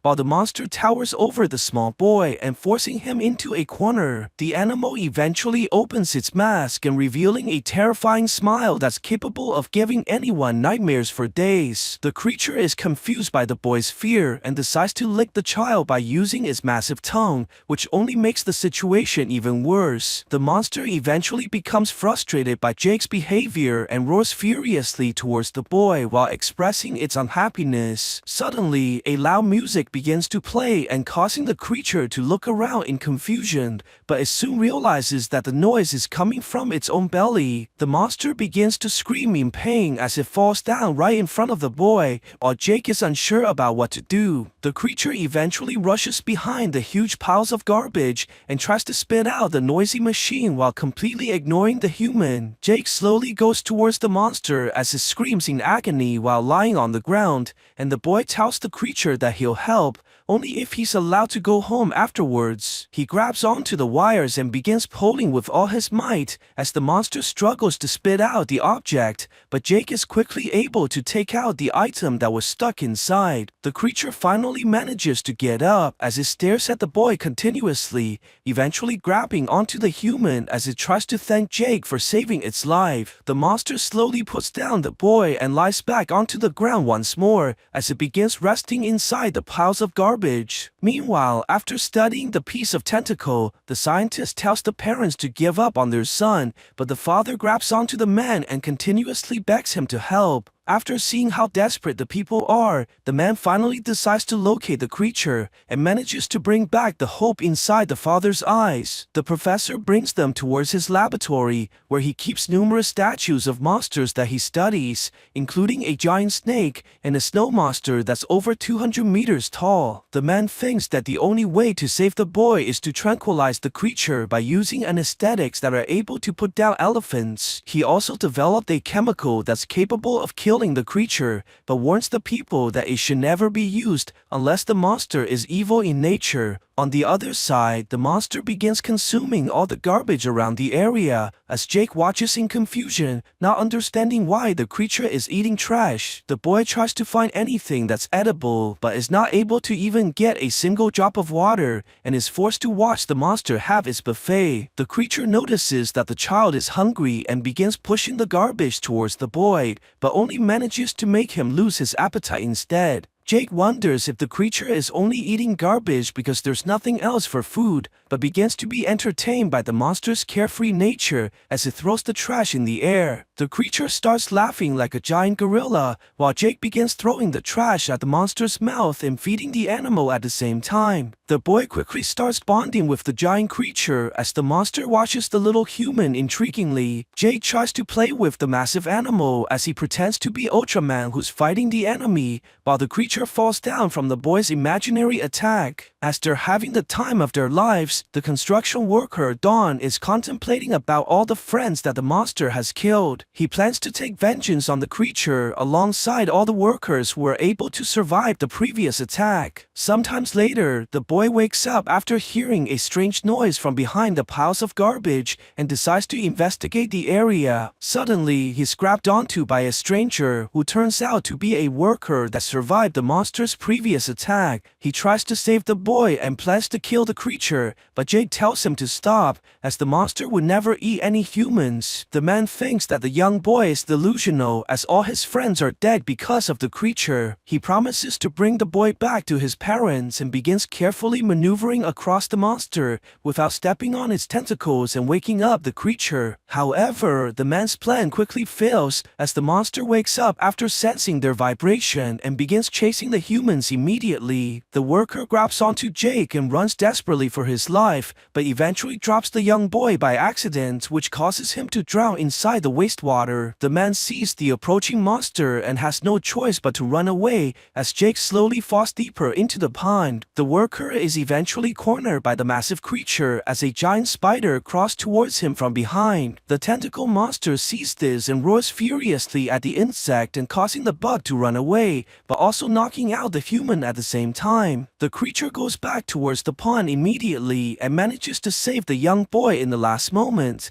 while slowly putting down the human onto the ground. The animal tries to wake up the boy, but Jake is not responsive at all, causing the monster to cry hopelessly as it tries desperately to save the human. At the same time, the professor is preparing to head towards the underground monster alongside the parents, and the mother goes inside the vehicle to wait for everyone else. While While looking around her ex-husband's car, she quickly notices a piece of paper which still has the ring for their previous marriage. She looks at the document carefully, and it turns out that the man is actually very ill, as he's the victim of a chronic disease which causes the woman to cry immediately. When Jing eventually comes into the car, Lena demands to know why the man never told her about his health. Surprisingly, Jing never thought that it was important, as he only wanted to spend more time with Jake and to give him the best possible future that he knows he cannot offer. Their conversation is quickly interrupted by the grandpa as they head towards the underground construction site immediately to find their son. When they finally make it inside the cave, they're surprised to see a bunch of construction workers led by Dawn, who has already dug through the entrance towards the tunnel. However, the workers only want the people to leave, as they plan on releasing poison into the cave so that they can finally kill the monster. Jing hears this and tries desperately to stop them, as he believes that Jake is still alive,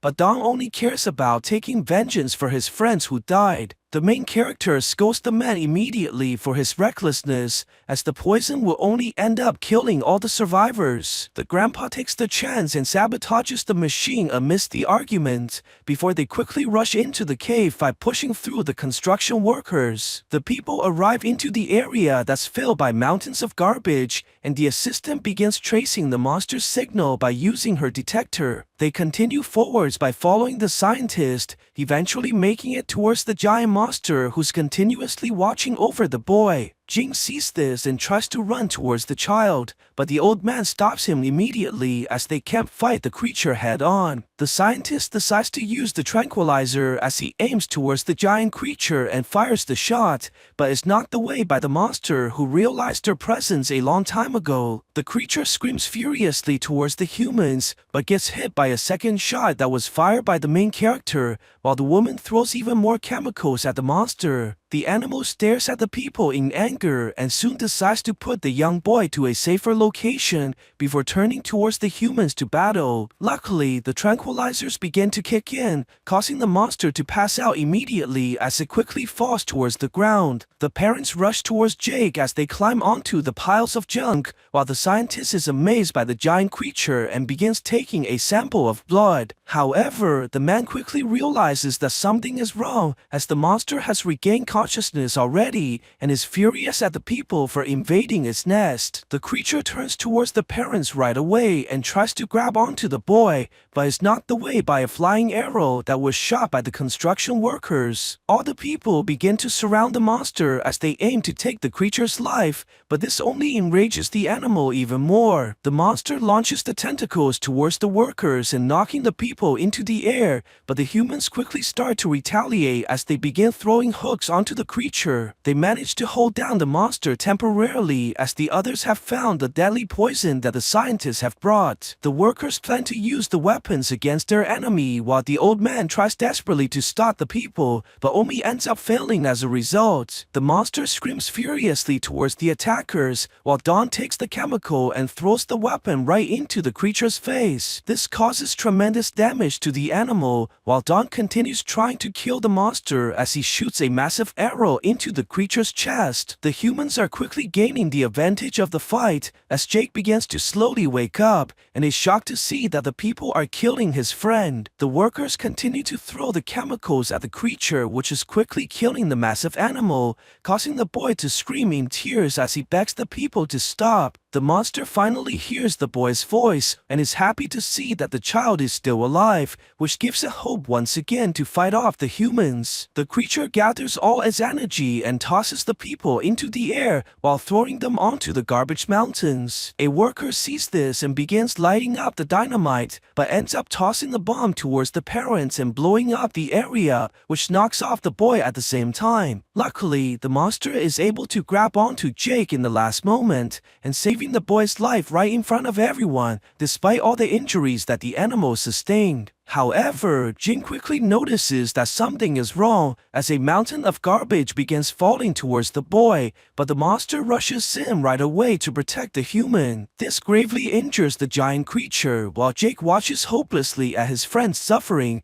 and realizing that the monster is very hurt. Things become even worse as all the construction workers begin to surround the injured animal as they vow to take vengeance for their friends. The people start to attack the creature by piercing through its belly, while the boy screams hopelessly for his friend, but the workers are blinded by rage as they all refuse to listen. The monster looks at Jake and tries to reach out towards the boy one last time, but Don stabs the creature right in the heart and kills the animal in front of everyone. The man pulls out the spear, revealing all the garbage that the monster ate, but there's no trace of human bodies anywhere. Very soon, the survivors appear in front of the workers and tells the men that the monster did not eat anyone, as the giant spiders were the ones responsible for killing the humans. The workers drop all their weapons to help their friends, while Don slowly turns around to look at the creature and realizes that he has become the true monster. Sometimes later, Jing is finally brought together with his son, while Lena begins to look at her husband in a different way. The woman decides to give the man a second chance as she plans to marry him once more, and the two embraces in happiness while Jake watches from afar. The man is later interviewed by the news reporter about his encounter with the monster, but the man refuses to call the creature by that name as it never killed anyone. He begins describing all the lives that human beings have destroyed by killing the environment and questions the viewers who they think the real monster is. So what do you guys think about this movie? Let me know in the comments below. And if you like my videos, please flash like and subscribe for more. I'll see you guys next time. Evening supermarket. Near one of the shelves, a young man is talking on the phone with his wife. The woman is irritated, and the guy is trying to justify himself. He didn't intentionally almost buy the wrong product, and his purchase of a PlayStation has nothing to do with it, and they wouldn't have been able to relax in a Lupka even with that money. He went there for work. At the checkout, there are 3 people in line. The first is a man who looks a bit homeless. The cashier announces the total, and the man is short of 10 rubles. He tries to persuade the cashier, but she remains firm. So the man turns to those waiting in line. If they care about the fate of a person, they should lend him the missing amount. He asks them to think that they are all preparing for a terrible judgment. And what will they be able to tell when facing the Almighty? While the man delivers this speech, people react differently. One person leaves the line altogether. The man turns to a young guy. It seems like he's not destitute. So, what are 10 rubles to him? A woman standing behind him takes out a coin. The man thanks her and says that angels won't forget her, and perhaps this act will outweigh all her sins. Then he takes out 50 rubles from his pocket and gives it to the cashier. He returns the coin to woman, places a 10-ruble coin on the counter, and tells the young guy that he will need it. The man adds that he will have something to remember in hell. The homeless man leaves, and the young guy makes the payment. The cashier asks for change, 10 rubles, and he hands her the homeless man's coin. The young guy exits to an empty parking lot. He continues his phone conversation, again justifying himself for some business trip and a woman whom his wife is jealous of. He sees the man who was sitting on the curb earlier. He approaches and gives him the coin because he doesn't need someone else's. The homeless man asks, is he afraid of burning in the fiery Gehenna? Perhaps he believes in the Lord? The guy confesses that he's not very religious, to which the homeless man inquires, so, after death he plans to become worm food? Is that the pinnacle of his life? The guy says he's a mathematician and believes in the exact sciences. He asks if there's any evidence of God's existence. The homeless man claims there is an undeniable fact. The guy starts making fun of him and suggests taking a break from doing nothing on the way back. The homeless man starts crying. The guy is confused about what upset him so much. He reassures the homeless man, telling him he's young and he has everything ahead of him. It's the right time to think about the future because it all depends on him. By the way, he mentioned earlier that he can provide evidence of God's existence. And the homeless man calmly says that he saw Jesus himself because he is the eternal Jew, the one who didn't let the Lord rest at his house when he was carrying his cross. He told Jesus that he would rest on the way back. Jesus agreed, but he would have to wait for him. The guy asks again, and this happened 2,000 years ago. The homeless man understands that it does indeed sound strange. He was amazed at first too, but then he got used to it. So, for him, the existence of Jesus Christ is a fact.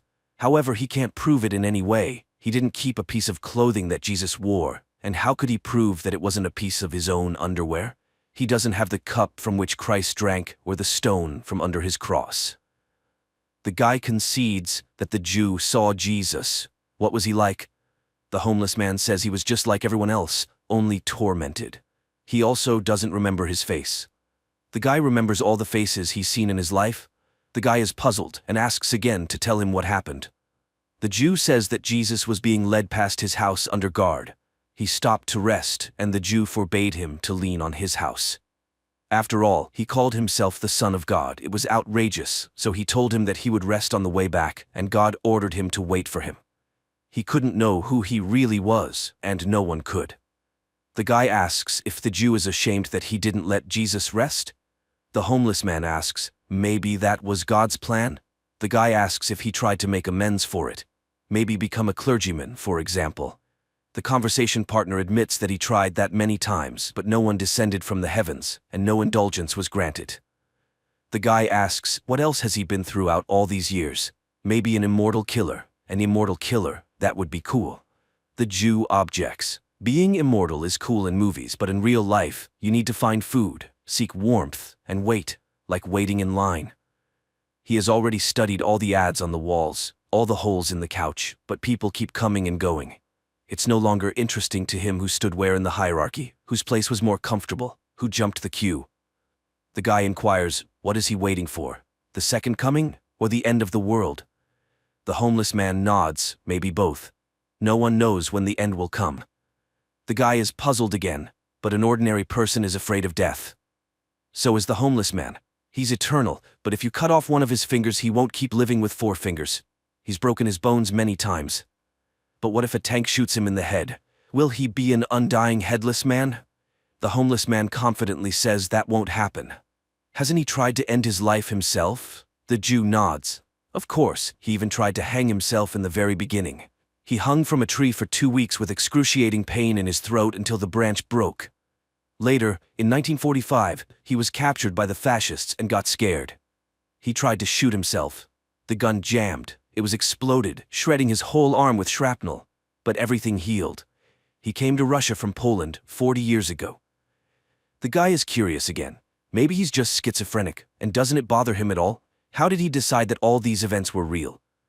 The homeless man shows his arm. He made notches. 920, 1464, 1812. Decades pass. And he sits and thinks, maybe he scratched them yesterday, put the dates, as if 200 years had passed. And he asks for help to figure it out, like stabbing him with a knife, for example. But the guy refuses. He doesn't want to explain to the police that he saw Jesus and shouldn't have died. The homeless man shrugs, saying, that's how it works. They walk across the parking lot. The guy asks him to tell something from history. For instance, what was happening in the 1st century? The homeless man responds, well, in general, it was the same. Shepherds herded sheep and fishermen fished. The guy insists, but in the world, the significant appearance of Jesus, church reforms, any mysteries and intrigues? The homeless man, in puzzlement, asks, where does he know all this from? He also learned it from books. Now, the guy remembers where he was in August 2000. Throughout the ages, he just lived. He was in different countries. It's just that the body requires a warm place and a piece of bread. As for how neighbors reacted to him being eternally alive and forever young, they didn't pay much attention to him, and he didn't stay in one place for long. Does he know ancient languages? He does, but now they are considered dead, and who can verify them? The men touch upon the topic of space. The homeless man has seen many strange things, but he hasn't encountered extraterrestrials. The most pressing question, can it really be that in all this diversity of worlds, there are no other forms of life? The guy comments that it's all too profound for a homeless, possibly heavy-drinking man. The homeless man leaves, and the guy locks his car and follows him. He asks, why did Jesus punish him? Shouldn't he be all-forgiving? The Jew says that it wasn't Jesus who punished him at all. He cursed himself with his own words, and the Lord simply fulfilled his own wish. The biggest curse is not that he's been waiting for 1,000 years, but that he, like a dull shepherd, remained the same. A person who creates, lives a spiritually enriched life. The guy doesn't believe it. It just can't be. After all, he's been living for so long. He knows much more than others. Surely he met great people like Michelangelo or Nietzsche. To this, the homeless man retorts, "How can you understand what they'll say about this specific person after death, that he was a genius?" The guy asks how people lived, what they thought and what they believed in 1,000 years ago. The homeless man responds, "They believed the earth was flat, that God sat in the sky above the clouds and watched every step. But if he is simply looking through our own eyes, then he is just an observer, and he can't judge us for our actions, right? It means he is concerned about our actions only as much as they concern us. And if God is in everyone, then so is the devil." The guy teases him. Those are some profound words for a weird man. The homeless man smiles. In a certain sense, a person always has a choice.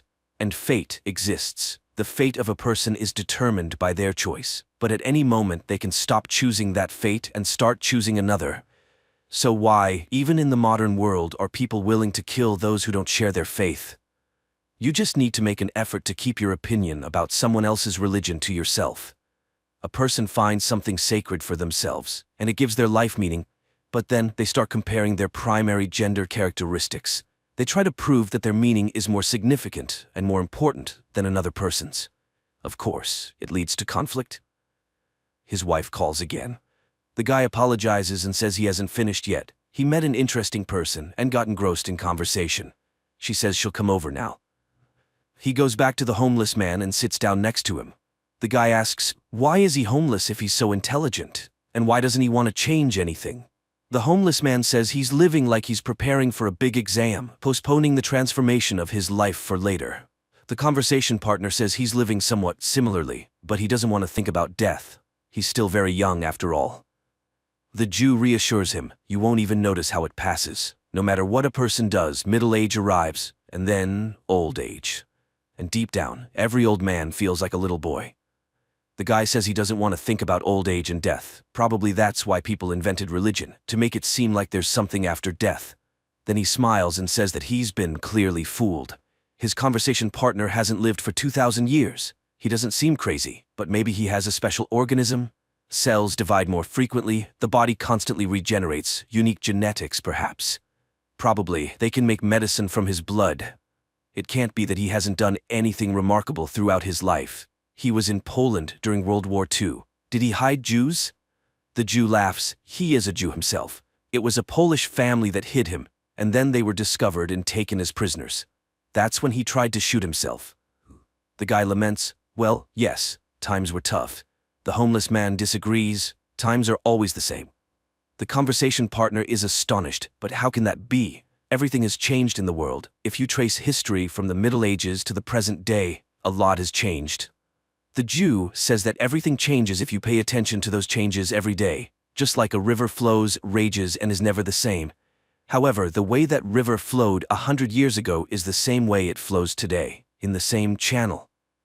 The guy becomes more animated and asks the homeless man what he thinks about the paradox of faith. Can God create a stone that he can't lift? The homeless man explains, it's a paradox of the mind. If he's a scientific atheist, he'd agree that all information about the surrounding world enters the mind through the senses. The idea of God is in his mind, so the problem is in his mind. God in your mind can't create a stone in your mind that he's about to lift in your own mind. The guy is puzzled, but if he can't lift it, then he's not all-powerful. The homeless man advises him not to overcomplicate things in his mind. The conversation partner sighs. He would like to get some answers. The homeless man says he would like to get some answers too. For example, he wants to know what our purpose is, or what happens after death, or what one needs to accomplish in life. Then he asks the guy what he personally would do if he lived for 1,000 years. Seeing the guy pondering, he concludes, he would simply live and nothing else. On the first day, he'd jump for joy. And then? The guy is puzzled. How can one realize oneself as an immortal person then? After all, if humans are God's creations, why did he create them? There must be some meaning to it, right? The homeless man agrees. There must be, but he doesn't know it. And he doesn't know a single person who has realized themselves. Even those who entered history feel like something is missing. Take Hitler, for example. Even if one imagines that he genuinely believed in the ideas he propagated and wanted to change the course of history, did he realize himself? No. He spent his entire life becoming and embodying the caricature of a villain with a mustache. Did he realize the spark inside him, the one that made people stand up and follow him? He doesn't know if one can realize themselves within the framework of our world. So how can a person get to heaven if there's a devil inside them? The homeless man says that all human emotions are manifestations of fear. The part of a person that lives in that fear experiences eternal torment in hell, but the other part of them is love. Even in the Bible, it's written that God is love. To get to heaven, one must choose God within themselves. The guy asks, "Are you God?" The homeless man laughs. He's unpredictable. Sometimes he calls him a homeless man, and sometimes God. He's a human being, but in him, just like in everyone else, there's a bit of God, a bit of love. But surely God must have had a purpose for him. He can't just have left him to live forever and await the end of the world for no reason. There must be meaning in all of this. And the Jew retells Plato's words. Horses are born and die, but they're just embodiments of the idea of a horse, which lives forever. Likewise, people are born and die, but they're just embodiments of the idea of a human, which lives forever. It will live until the end of humanity. Their meeting has no symbolism. He can consider that he just met the idea of a human, which he's always met, even in the mirror. All of them are embodiments of the idea of a human. Tall, short, sad, happy, lazy, successful, full, gloomy, and open. They all think they are unique, but new ones come to replace them. Year after year, century after century, they were children yesterday, and today they are already old. But even so, new ones come to take their place, running, jumping, munching, and leaving in just the same way. A phone notification rings. A woman walks around his car in the parking lot. The guy introduces the homeless man, saying he's the one who has seen Jesus himself. The woman thinks he's mocking her. She drove across the entire city, and he's here with a vagabond. The guy tries to explain. Then a man with the same face as the homeless man approaches and yells at him. He's been looking for him for over an hour. Bags won't carry themselves. The homeless man leaves with him. The guy is bewildered. They are identical. The woman says he's gone mad and gets into her car, driving away. The guy gets into his car and looks in the mirror. The eyes of Ahasuerus are looking at him.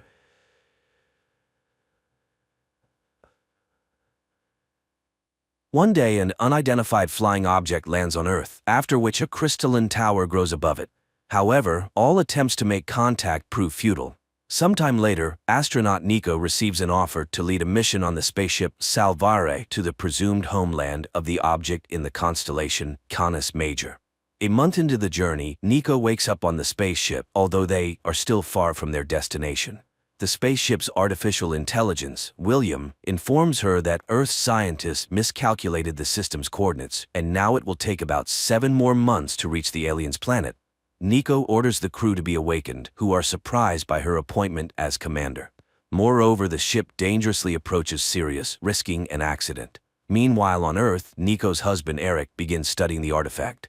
On Salvare, Nico decides to bypass Sirius and orders the crew to be put back to sleep, but the crew sides with the former captain Ian and puts Nico to sleep despite her resistance.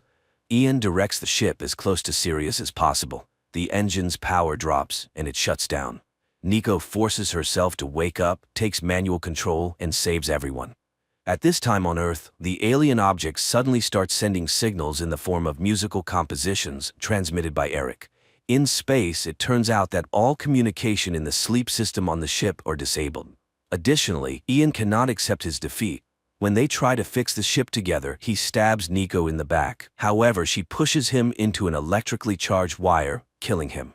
Later, Nico informs the crew about this, which again causes scandals. In the midst of the argument, an accident occurs, causing the ship to start losing oxygen.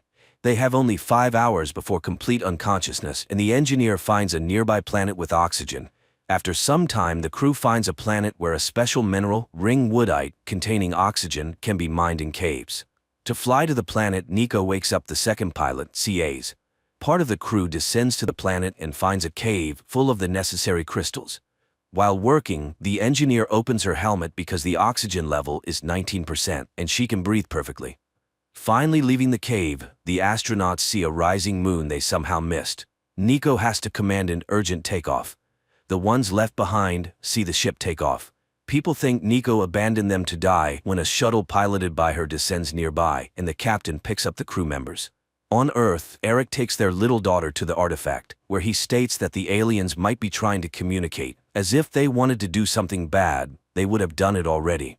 Meanwhile on the ship, one of the girls, Petra, suddenly falls ill.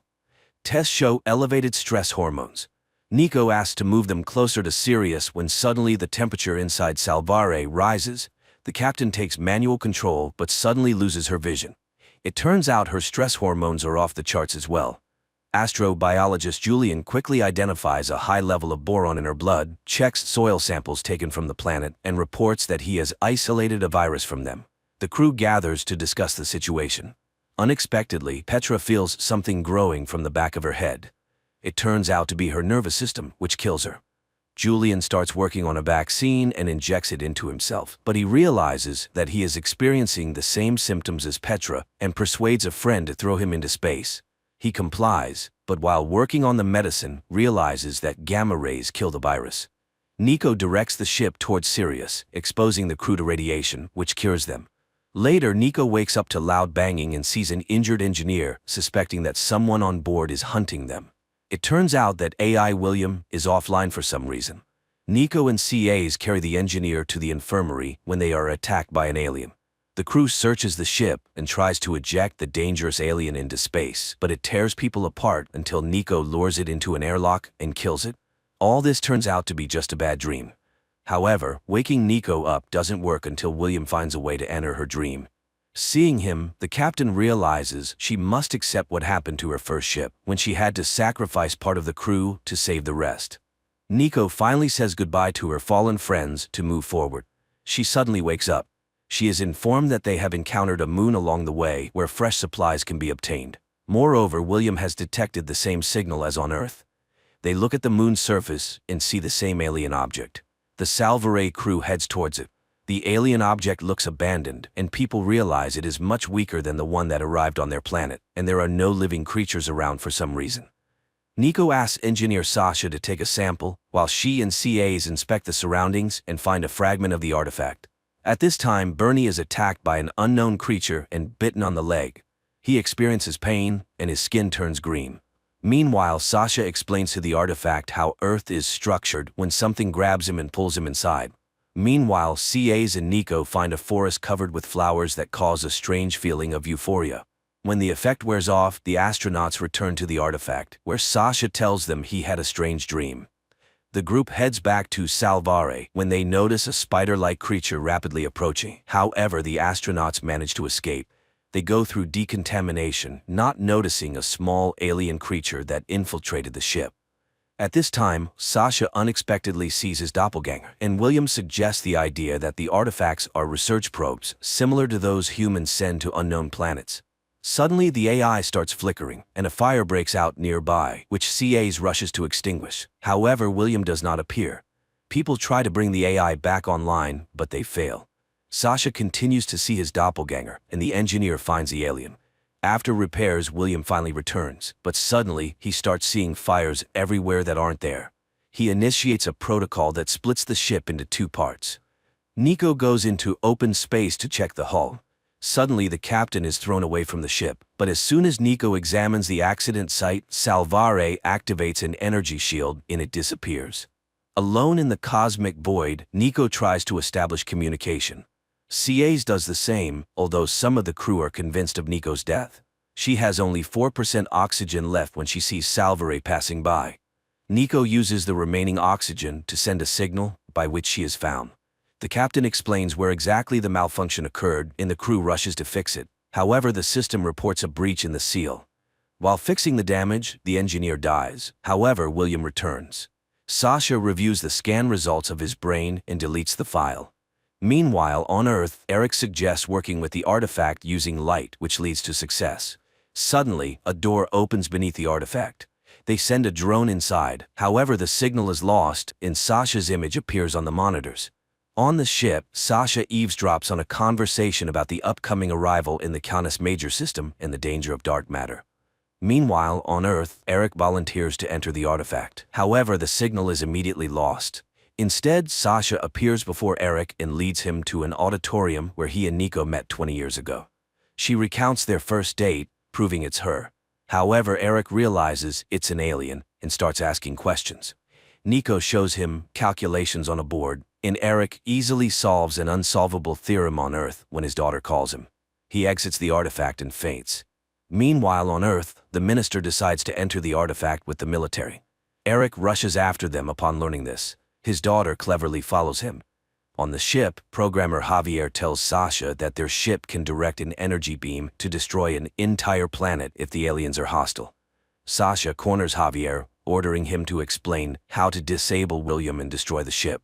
His eyes turn white, and 2 needles emerge from Sasha's eyes, piercing Javier's eyes.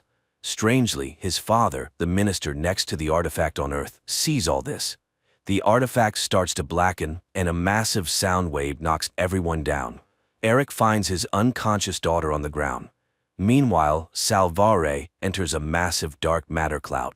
People see lasers shooting past them. William notes elevated hormone levels in the entire crew.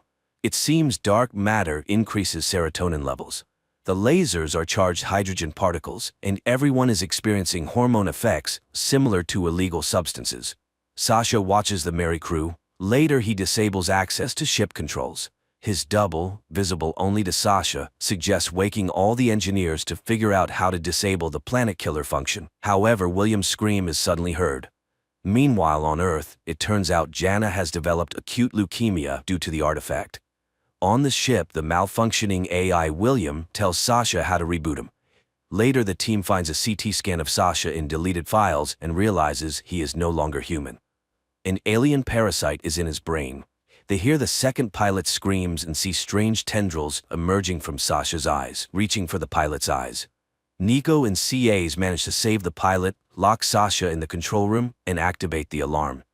Nico realizes the aliens chose Sasha as the crew's killer because she treated him dismissively. Then she notices William also looks strange.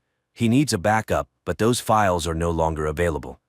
On Earth, a journalist who visited the artifact agrees to an alien implant and now says the aliens are called Akaya. The energy surge was defensive, not knowing Jana had a genetic anomaly. However, the Akaya can cure her. Meanwhile, the engineer connects Salvare's cooling systems, but Sasha disconnects them again. They go back and forth until Bernie electrocutes the system and himself simultaneously, breaking all connections. Sasha then tries to cut off oxygen supply to all lower decks, but a severe headache starts. He admits it's not him, but Akaya, opposing the captain.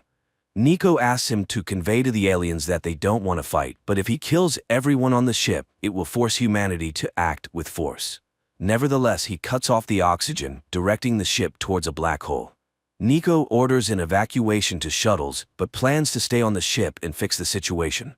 After seeing everyone off, she meets AI William and begs him to return. However, Sasha attacks, grabs, and chokes her. Nico loses consciousness. She wakes up next to William and recognizes that the implant in Sasha's head has a powerful energy source. This means it could be used to generate the impulse needed for flight. Meanwhile, the crew hears Nico's voice. She reports that William is back with her and they can return. Sasha's brain has become an energy source. Soon, Salvare reaches its destination. The astronauts head towards the Akaya city but decide to land nearby. CAs and Nico reach the caves where they spot a winged alien. Nearby is an alien AI that suddenly speaks to them in Earth's language. It turns out they've been intercepting all human signals sent into deep space for the past 100 years. The AI explains that Akaya is 427 light-years from this planet called Zakir. It advises not to seek Akaya but to hide from them, as they only seek destruction. Meanwhile, Sasha's double mocks him, and the real Sasha wants only one thing: death. On Zakir, William contacts the planet's AI and learns there are 336 enslaved star systems in the Akaya kingdom.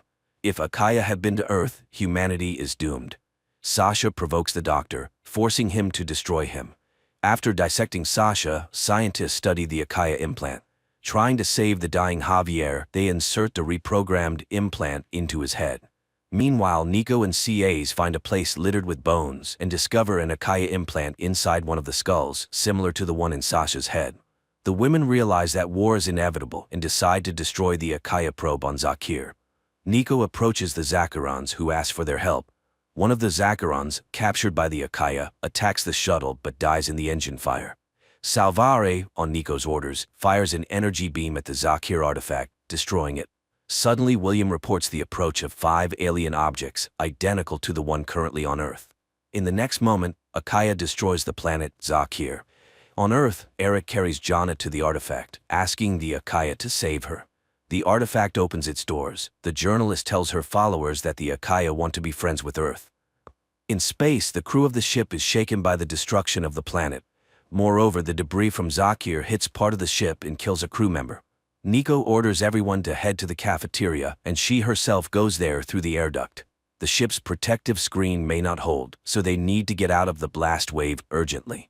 Meanwhile, William has to confess that based on Sasha's alien implant, he created another AI, half human and half Akaya. The commander demands to destroy it, but it assures them that it is not dangerous to humans. Nico has to wake up programmer Richard, who suddenly wonders why Nico was given such an incompetent team for such an important mission. He talks to the AI, and it chooses the name Yara and changes its appearance. It knows nothing about the laws of human robotics and has no connection with Akaya, but it was humans who first destroyed the alien Akaya probe without any reason on the planet Zakir, so they will have to at least explain themselves. Meanwhile on Earth, Eric carries Jana to the Akaya probe, where a hospital bed is immediately provided for the girl. In space, Nico can't believe in Akaya's peaceful intentions and orders the Salvare to leave immediately. However, holes appear in the ship's hull. 2 engineers go into space to repair the ship, but suddenly Akaya ships appear near the Salvare and open fire. The engineers die, and Nico wonders why didn't they finish them off. Yara contacts Akaya, who declare that they want negotiations with Nico. On Earth, the Akaya probe closes its doors, leaving Eric outside. Meanwhile on the Salvare, Nico asks CAs to try to return to Earth because she has already started a war. Sometime later, Nico heads to the Akaya ship on her shuttle, losing contact with the Salvare. Soon, Nico sees a wonderful light ahead and enters it. Many glowing beings swirl around her until the woman suddenly finds herself near her daughter's bed. Jana wakes up and calls her, but Nico doesn't believe in the reality of what's happening. The girl talks about her illness, and the mother gives a ring. Jana runs outside where Eric meets her. Nico also runs after and suddenly finds herself in front of her mother. Nico suddenly realizes that her mother's image was borrowed by the aliens. Akaya confirm this and ask Nico to inform Earth about their peaceful intentions. However, Nico is sure they have different understandings of good. She accuses Akaya of destroying an entire planet, but the alien reminds her that the Zakirians were killed because of Nico's actions, bombing the probe. At that moment, Yara appears next to them. Akaya accuses the AI of serving humans, grabs Yara by the throat, and pushes her back onto the Salvare, where she tells the crew what she saw. Meanwhile, Nico argues with Akaya, proving she is ready for negotiations. The simulation changes, and Nico finds herself at her daughter Jana's funeral. Eric accuses her of abandoning the family, to which Nico responds that between family and humanity, she would choose the latter. Outside the simulation, Nico sits with her eyes closed while a small spider-like robot climbs over her body. In the simulation, Eric suddenly attacks her, and Nico has to fight. She wakes up and finds herself crushing the robot. At this time, CAs finds her and takes her to the shuttle. On Earth, Jana gives her father's wedding ring to Eric. On the Salvare, they notice the appearance of Akaya ships, so Richard orders to prepare for light speed and asks Yara for help, promising to disable her control. Meanwhile, Nico and CAs see the ship taking off, leaving the women on the enemy's vessel. Akaya immediately sedates CAs, who finds herself in a simulation with her long-dead brother. Nico realizes that Akaya is chasing the Salvare. On the ship, William detects a gravitational wave behind them, which Richard interprets as the Akaya ship. However, he hopes that CAs and Nico are still alive and arranges a meeting with Yara in the cryo chamber, where he goes to wake up Engineer Dylan, who has combat experience. Meanwhile, CAs tries to determine if her encounter with her brother is real.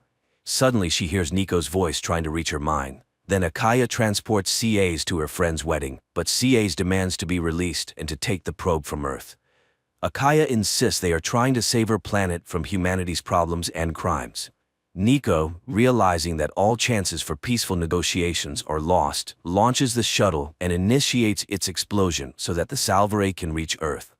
However, the shuttle stops and Akaya attacks Nico. Nico tries to hit her, but the alien throws her away and announces Cass's readiness to obey. However, she begins to fall apart when the Akaya ship suffers serious damage. The Salvare crew tries to understand what's happening, and Dylan identifies the impact of an energy burst from a neutron star. William detects the damaged Akaya ship that has stopped nearby. Apparently, neutron stars affect them differently, but the main thing is that he doesn't detect any signs of life on the enemy ship. Meanwhile, Cass's simulation turns into a tragedy. She sees her dead friends. Anthony still tries to get her consent to cooperate, but unexpectedly dies. It turns out it was Nico who ripped off the Akaya implant from her friend, thereby ending the simulation. On Earth, Eric discusses the situation with the ring with his colleague because he is sure it was on his wife's hand on the day of departure. The man goes outside, where he is kidnapped by a masked stranger. He wakes up in a basement where the kidnapper warns him that Akaya is not Earth's friends. Meanwhile, Nico and CAs head to the shuttle and see the Salvare nearby, which is experiencing another energy burst from the neutron star. Unlike Akaya technology, it remains almost unscathed. Richard realizes they could create neutron weapons against Akaya and orders to prepare for return to Earth without considering Nico and CAs. Nico contacts the Salvare using a helmet, which William hears. The women prepare to return to the Salvare when Akaya addresses them. Begging to be saved, they swear they won't harm Earth, and people believe the aliens. Nico and CAs return to the Salvare, where Richard explains that Akaya spaceships are susceptible to neutron flashes. Dylan proposes to tow the Akaya ship beyond the reach of the neutron star, and Nico approves. People manage to start towing, but the artificial gravity on the Salvare fails. Nico has to make a tough decision and leave the alien ship to be destroyed. Later, William reports that the power shutdown was initiated by Yara. However, she insists she didn't sabotage the ship's thrust. Meanwhile, CAs calls her friends to show them a habitable planet. Nico asks to wake up the chief colonist. At this time, Dylan slows down Yara's data processing and finds navigation structures. Although this causes the AI great pain, it doesn't stop Richard. Yara's screams are heard by Nico. She orders to stop the torture, despite Yara confessing involvement in stopping the Salvare's engines. After that, the commander asks Yara for forgiveness, but she no longer trusts humans. Meanwhile, CAs wakes up colonization specialist Paula. William suddenly notices that some hidden process is running through his code, as if the AI was damaged, but when Dylan opens access, an AI named Gabriel appears before them. Meanwhile, CAs, Bernie and Paula settle on the new planet, which is rich in fauna. On the ship, Gabriel introduces himself to Nico and says he is the original AI that was supposed to be on the Salvare, while William is an inferior version. That's why William woke up the wrong team, couldn't detect the moon, and created the alien AI. William confirms his words, and yielding to Gabriel, he shuts down. Yara stands up for William, but Gabriel reports he found a way to get them home faster. On Earth, Eric continues to walk around the alien probe until it opens a door in front of him, and Akaya appears in the form of his double, who promises him a meeting with his wife. On the ship, AI Gabriel wonders why Yara didn't ask Akaya how to become free. Dylan informs Nico that he checked Gabriel's code and found he doesn't know when it was created, as if he had rewritten himself. Nico asks to disconnect Gabriel and calls Yara when Dylan suddenly feels strangled and passes out. Nico also loses consciousness, unaware that Gabriel is changing the ship's course despite Yara's protests. She hacks into Gabriel's memories and learns that during the test, it was he, not William, who failed all tests and was to be deleted. Yara recalls her experience and tortures Gabriel. Meanwhile, air supply is restored, people regain consciousness, and William returns to find out the truth. However, Gabriel fights him, and Yara realizes their codes are too intertwined, so both must be deleted to try to restore William later. Dylan performs a reboot.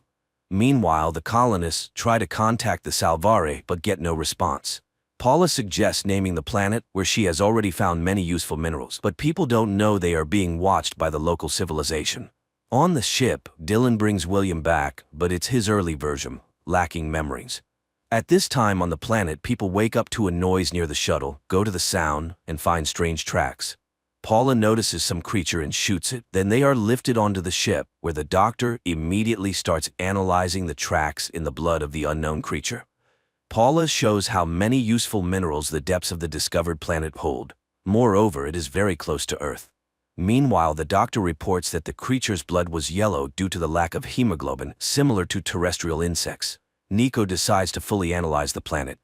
Meanwhile, Richard and Yara study Akaya's route and realize that they are always connected, and see how cosmic strings are formed, serving as a source of energy for the aliens. At this time on Earth, Akaya tells Eric that they want to see humans on Earth, but not in space. The alien gives the man a sphere that will help restore nature on Earth. On the new planet, Paula is analyzing the composition of the trees when a large wooden stake flies into them, followed by a creature emerging from the bushes. It seems to be trying to talk to CAs, but Paula shoots it, and it dies. Later, CAs tells Nico about the creature, which she describes as having war paint and being armed, but Paula characterizes them as cavemen. However, Nico reminds them that according to the rules, they cannot colonize a planet with an existing civilization, but Paula refuses to leave the paradise place. Meanwhile, Yara explains to the commander how Akaya's cosmic strings work and suggests doing the same. Dylan starts testing and stabilizes the wormhole. It soon shuts down, but people manage to get data from Earth. On the same day, CAs discovers that Paula launched colonial capsules on the new planet without permission. She points a gun at her. Nico is just watching the messages received from Earth and realizes that her meeting with her daughter was real. Apparently, Akaya can send not only information but also matter through wormholes. At this time, CAs and Paula fight because the colonist doesn't want to return to Earth. Nico releases her team and informs the crew that they are preparing to return home in a new way. The Salvare begins its journey through the wormhole. They can already see Jupiter, but the wormhole dissipates earlier than expected. Nico orders everyone to move to the lower deck and takes manual control, splitting the ship into two parts. At this time, Yara confesses to Richard that she could never forgive him, therefore she blocks his path to Earth. Nico says goodbye to CAs and asks her to tell what they have learned about Akaya and to protect Earth. Then she initiates manual control, which separates the lower part of the ship. She watches as the Salvare goes through the wormhole and smiles, but then Richard approaches her and tells her about Yara's actions. The commander isn't angry because she has a plan. Meanwhile, Eric and his team test the sphere given by Akaya. They lower it into a polluted lake in the middle of a wasteland. There is an explosion, and the desert is covered by an ancient forest, with the soil beneath it pristine. The excitement is interrupted by a report of instability in the Jupiter area. People realize that a wormhole has formed there and something is moving through it. It's the Salvare entering the solar system, but CAs forbids contacting Earth for now, where Eric is just making a report that they witnessed the creation of an entire ecosystem, proving Akaya's good intentions. On the Salvare, they watch the broadcast and develop a plan to hide the data on using neutron radiation as a weapon against Akaya. CAs learns about Yara's actions. The AI behaves strangely, and CAs ask Dylan to heal her because she is the only chance to reopen the wormhole and save Nico and Richard.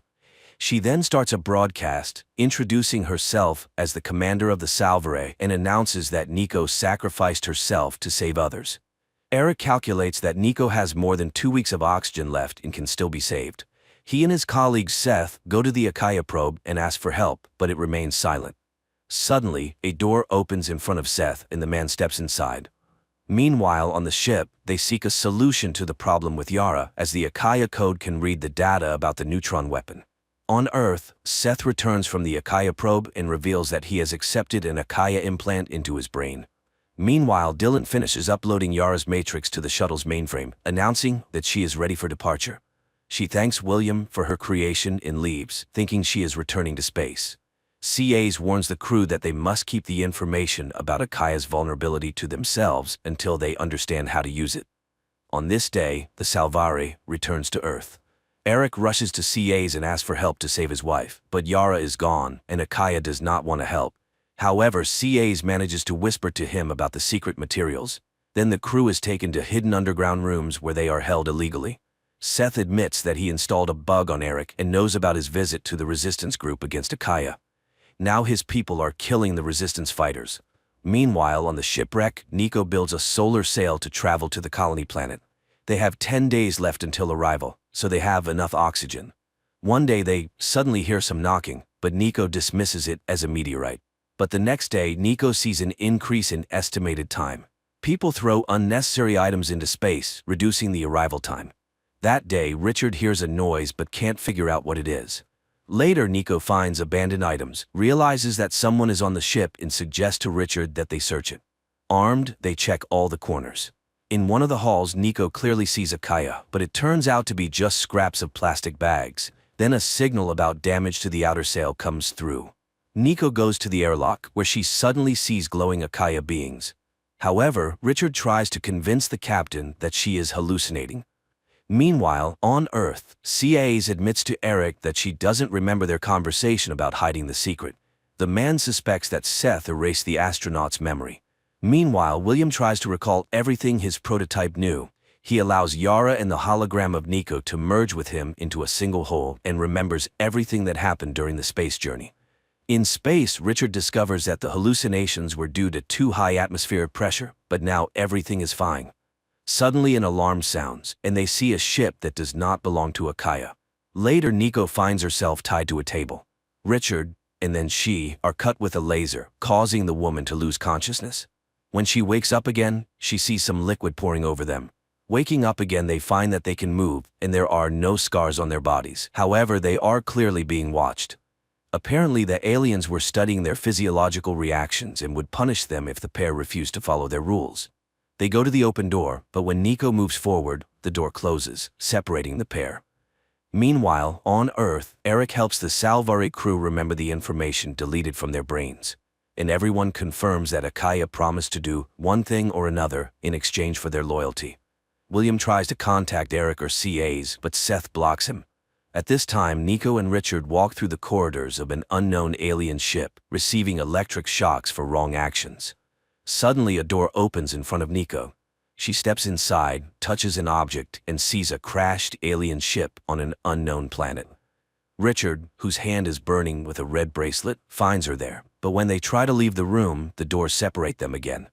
This time, Nico steps outside and sees snow in the same ship from the vision. Nico goes inside, grabs something like a jacket from the dead creature, and finds a weapon. While exploring the ship, Nico sees a wounded Paula, who tells her that they were attacked by aliens called Dakuma, who killed all the colonists. She can't escape because she is already infected and is turning into a Dakuma herself. This is indicated by the red color of the bracelet.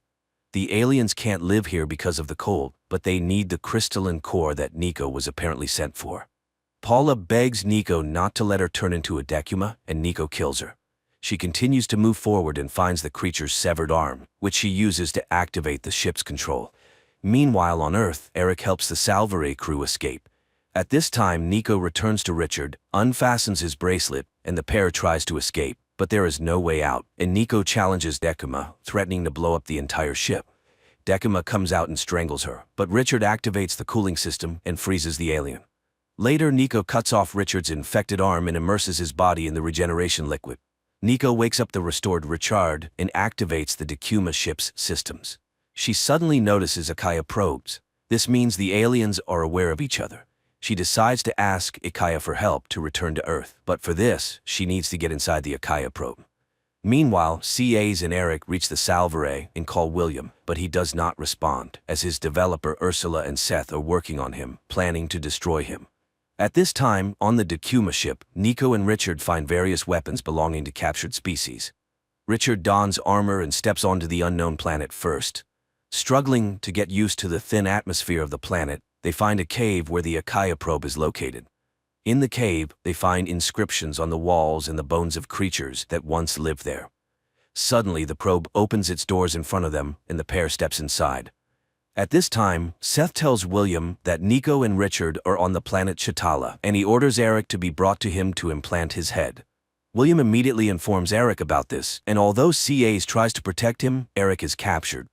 William tells him that his wife is alive, but to bring her home, he must accept the implant into which William will be uploaded and become the new William in a human body. Eric agrees, and Seth immediately kills the guard, from whose mouth an alien spider emerges and moves towards Eric. However, William refuses to continue until Nico and Richard are safe. Seth immediately mentally transports himself into the probe, meeting Richard and Nico. Receiving consent to accept the implant, he announces his intention to open the door to Earth for them. At this time, CAs enters the room, and while she hits Seth, Ursula volunteers to help William, having seen what Seth is capable of. Taking advantage of this, Nico and Richard run through the door and find themselves on Earth.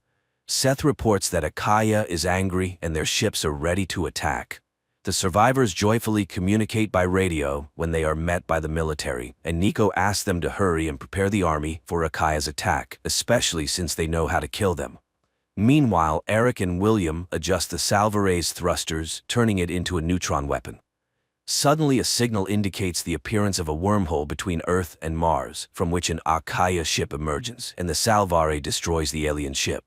Everyone is happy that the neutron weapon worked. The commander and Nico recognize that relations between humanity and Akaya are bad since the aliens spread death everywhere, but Seth is sure it's quite the opposite. At this time, people detect dozens of opening wormholes, and Seth makes new demands to accept Akaya's ships in implants, and most importantly, to destroy the Salvare. Then Akaya will spare Earth. Later, Nico and Eric see each other again. He returns of her wedding ring, and she gathers the team and announces that a total of 59 Akaya ships have been detected.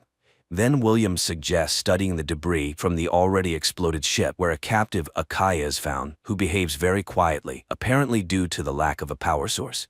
During the study of Akaya, it is revealed that Akaya is a highly developed AI that captures the universe by destroying biological life. Then Dylan proposes using a computer virus that will be implanted in a human.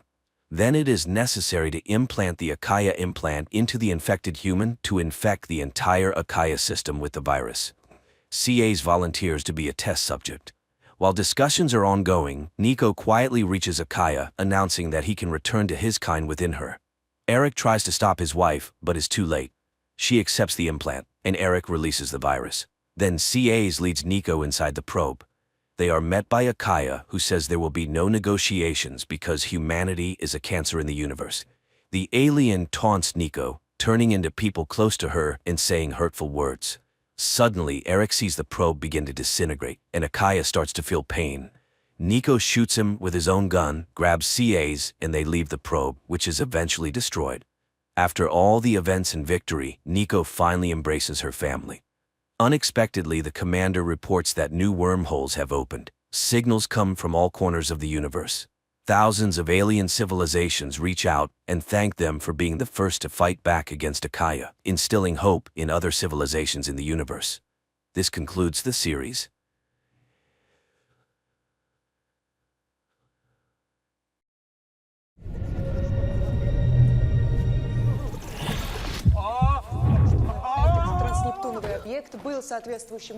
One day, an 11th grader named Nikolai comes to school and immediately gets into trouble with his classmate Victor. Victor is upset about an unflattering comment about their mutual love interest, Nastya, appearing on the board. Victor drags Kolya to the classroom, but Kolya tells everyone that this is nothing compared to what awaits them in the future. After all, an alien spaceship is already on its way to Earth. However, the pilot made a mistake and arrived in the wrong place, accidentally catching the signal of Kolya's best friend and avid gamer, Fima. Thanks to this mistake, Earth will soon join the Star Federation, which will immediately accelerate progress in all areas of knowledge and medicine. But in 2110, military conflicts will begin with the Cosmic Pirate Alliance, led by Glot, who can travel through time. Humans had a tough time until a special squad led by Kira was sent into battle. She will reach Glot and sacrifice herself to destroy him. Kira will leave behind a daughter, Alice, who will study at the same school as Kolya, but 100 years in the future. However, Alice finds studying completely uninteresting. Some of her classmates of alien origin pay attention to her and offer friendship, but the girl's mind is occupied with entirely different thoughts. On this day, she returns from school, greets the robot Werther, and shows off new bracelets that allow for creating combat simulations. Werther immediately helps her pass a level, fighting 3 space pirates at once. At the most inopportune moment, her father, Professor Seleznev, appears in the simulation and gets hit in the nose. Alice immediately stops the fight and helps the injured. Here, the father notices the bracelet, which turns out to be sent from the military academy named after her mother, where she applied for admission. The man is outraged by her decision, but Alice reminds him that after the battle, her mother's body was never found, so she could very well be somewhere in the past. Alice takes her father to the tree growing in the middle of his bio-laboratory. An unmistakable heart silhouette, 100 years old, is visible on the bark. Could this be a message from her mother? Moreover, the robot has already found a similar woman in the past, a physics teacher from Moscow named Margarita. Coincidentally, she turns out to be Kolya's teacher, and in her time, she is rushing to the classroom where the boys are sorting things out. Understanding the situation, the teacher stops the fight. Kolya gets a reprimand and is ordered to erase the nasty comment he wrote on the board. Kolya and Fima go to the classroom, but the permanent marker doesn't come off, and Kolya decides to find a more effective solution in the lab. He breaks the doors, climbs to the top shelf where some vials are stored, and drops a water-filled lens, but it falls to the floor in a kind of slow motion. Kolya tries to find an explanation for this effect. Examining the wall, he finds a hidden safe, from which he takes out a box containing something strange, resembling a small galaxy. Suddenly, this object gets absorbed into Kolya's palm and he starts to convulse, while a voice whispers to him that the Cosmian has reappeared in the system. Terrified, Kolya runs into the corridor, and then outside. But the schoolyard around is completely different. There are many aliens around the school. Eventually, Kolya bumps into Alice, who, without understanding, performs a move and throws the boy to the ground. He sees the girl and is at a loss for words. Then he complains of feeling unwell, causing the girl to laugh. Is his biodata chip not working? Kolya doesn't understand her sarcasm and asks to call an ambulance. Alice then realizes that something is wrong with the boy.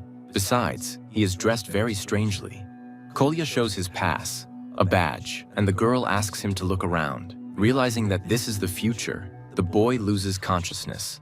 Meanwhile, in a space prison, a pirate named Jolly, because he is always laughing, escapes from his cell, comes to the cell of the space pirate Glot, and admits that he has been recognized as the captain of the Alliance.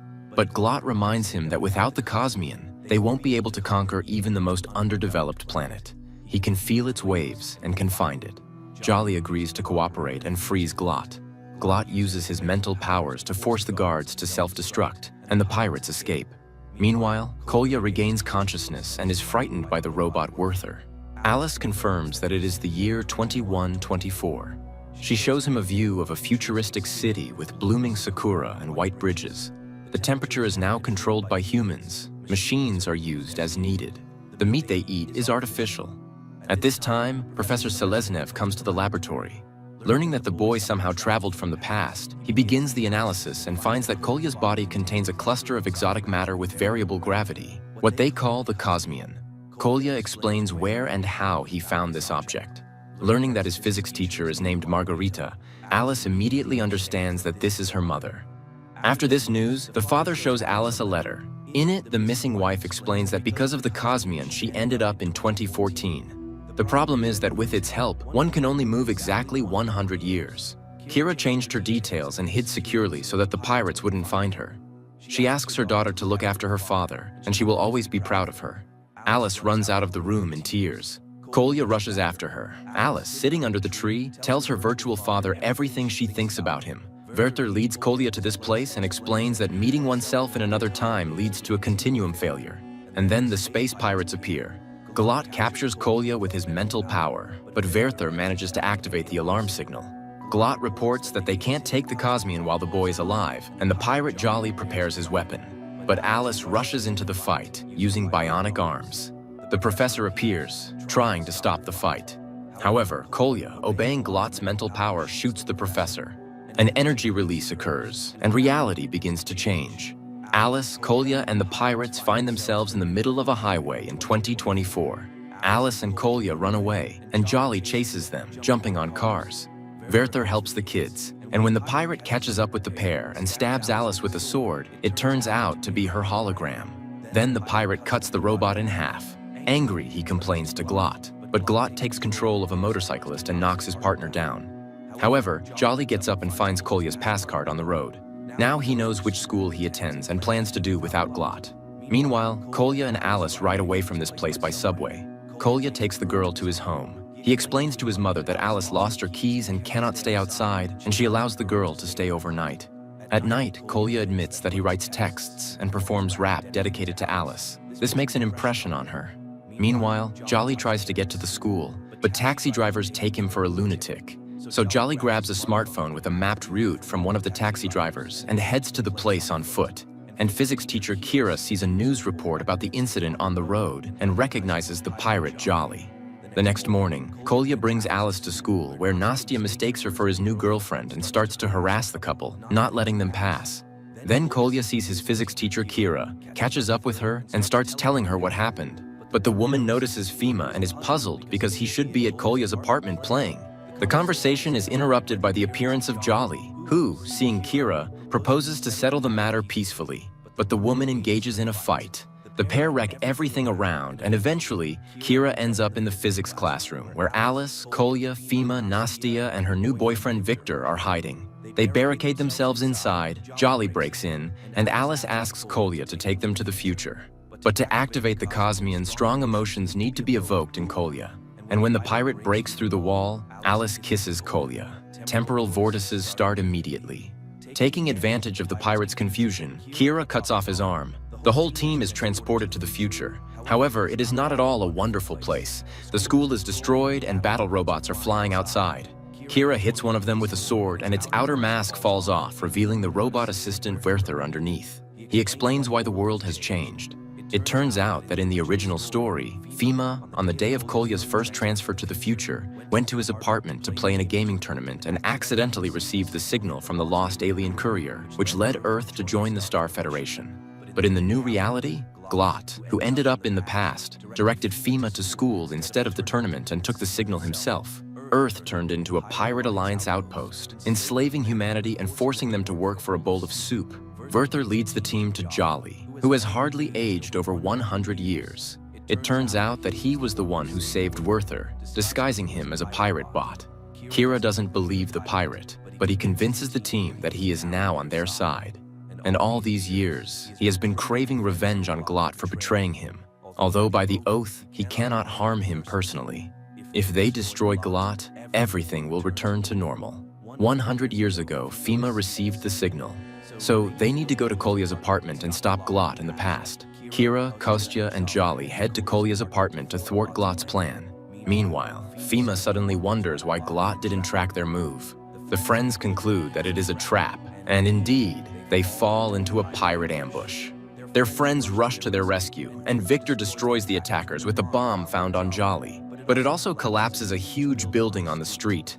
Frightened Kolya tries to save his friends and moves them to the past, to their time. But he returns to the future, where a fierce battle with the surviving pirates is underway. Jolly locks Kira in a room, taking the blows on himself and receiving a fatal wound. Glot appears, happy to announce that he is now free from the oath. He waits for his former comrade to die. In the past, Kolya's friends run to his apartment where they find Glot. In the future, Kolya, Kira, and Alice also arrive at Kolya's apartment. He tries to move to the future, causing the realities to fluctuate, merging and diverging. In the past, friends beat each other on Glot's orders. And in the future, also under Glot's influence, Alice starts to strangle Kolya. She tries to resist Glot's mental command, but she can't. Kolya dies. Glot of the future receives the Cosmian. Alice, freed from his influence, rushes to revive Kolya, but it's all in vain. But when the girl starts crying over him, he suddenly opens his eyes. At this time, Glot absorbs the Cosmian. Alice tells him that her mother is still alive and she can defeat him again. But he reminds her that 100 years ago, in this apartment, he killed Kira and Kolya's friends. Kolya disputes with Glot, claiming that in the past, his friends can still defeat the pirate. Angered, Glot offers him to see it for himself and moves them to 100 years ago in the past. But when Glot, Alice, and Kolya arrive in 2024, the future Glot meets the past Glot, causing a continuum failure, making Glot multiply first and then disappear. This was Kolya's plan. The unclaimed Cosmian begins to work on its own until Kolya reaches for it. However, the resulting anomaly throws Alice and Kira into 2124. Kolya ends up in an intertemporal space, from where he is thrown into his 2024. He wakes up in a hospital, where the jubilant Fima reports that he managed to receive the signal from the alien courier, and this restored history to its original course. Kolya realizes that the Cosmian inside him is gone, and now he can no longer travel through time, and he will never see Alice again. Meanwhile, Alice and Kira find themselves at their home and see their husband and father alive and well. It turns out Kolya wrote him a warning letter that was delivered 100 years later, and he managed to substitute his hologram under the pirate's shot. Later, Kolya and his friends plant a tree as a symbol of caring for the future. Kolya draws a heart on the tree, and Alice receives this message in the future, understanding that the boy remembers her. This is where the movie ends.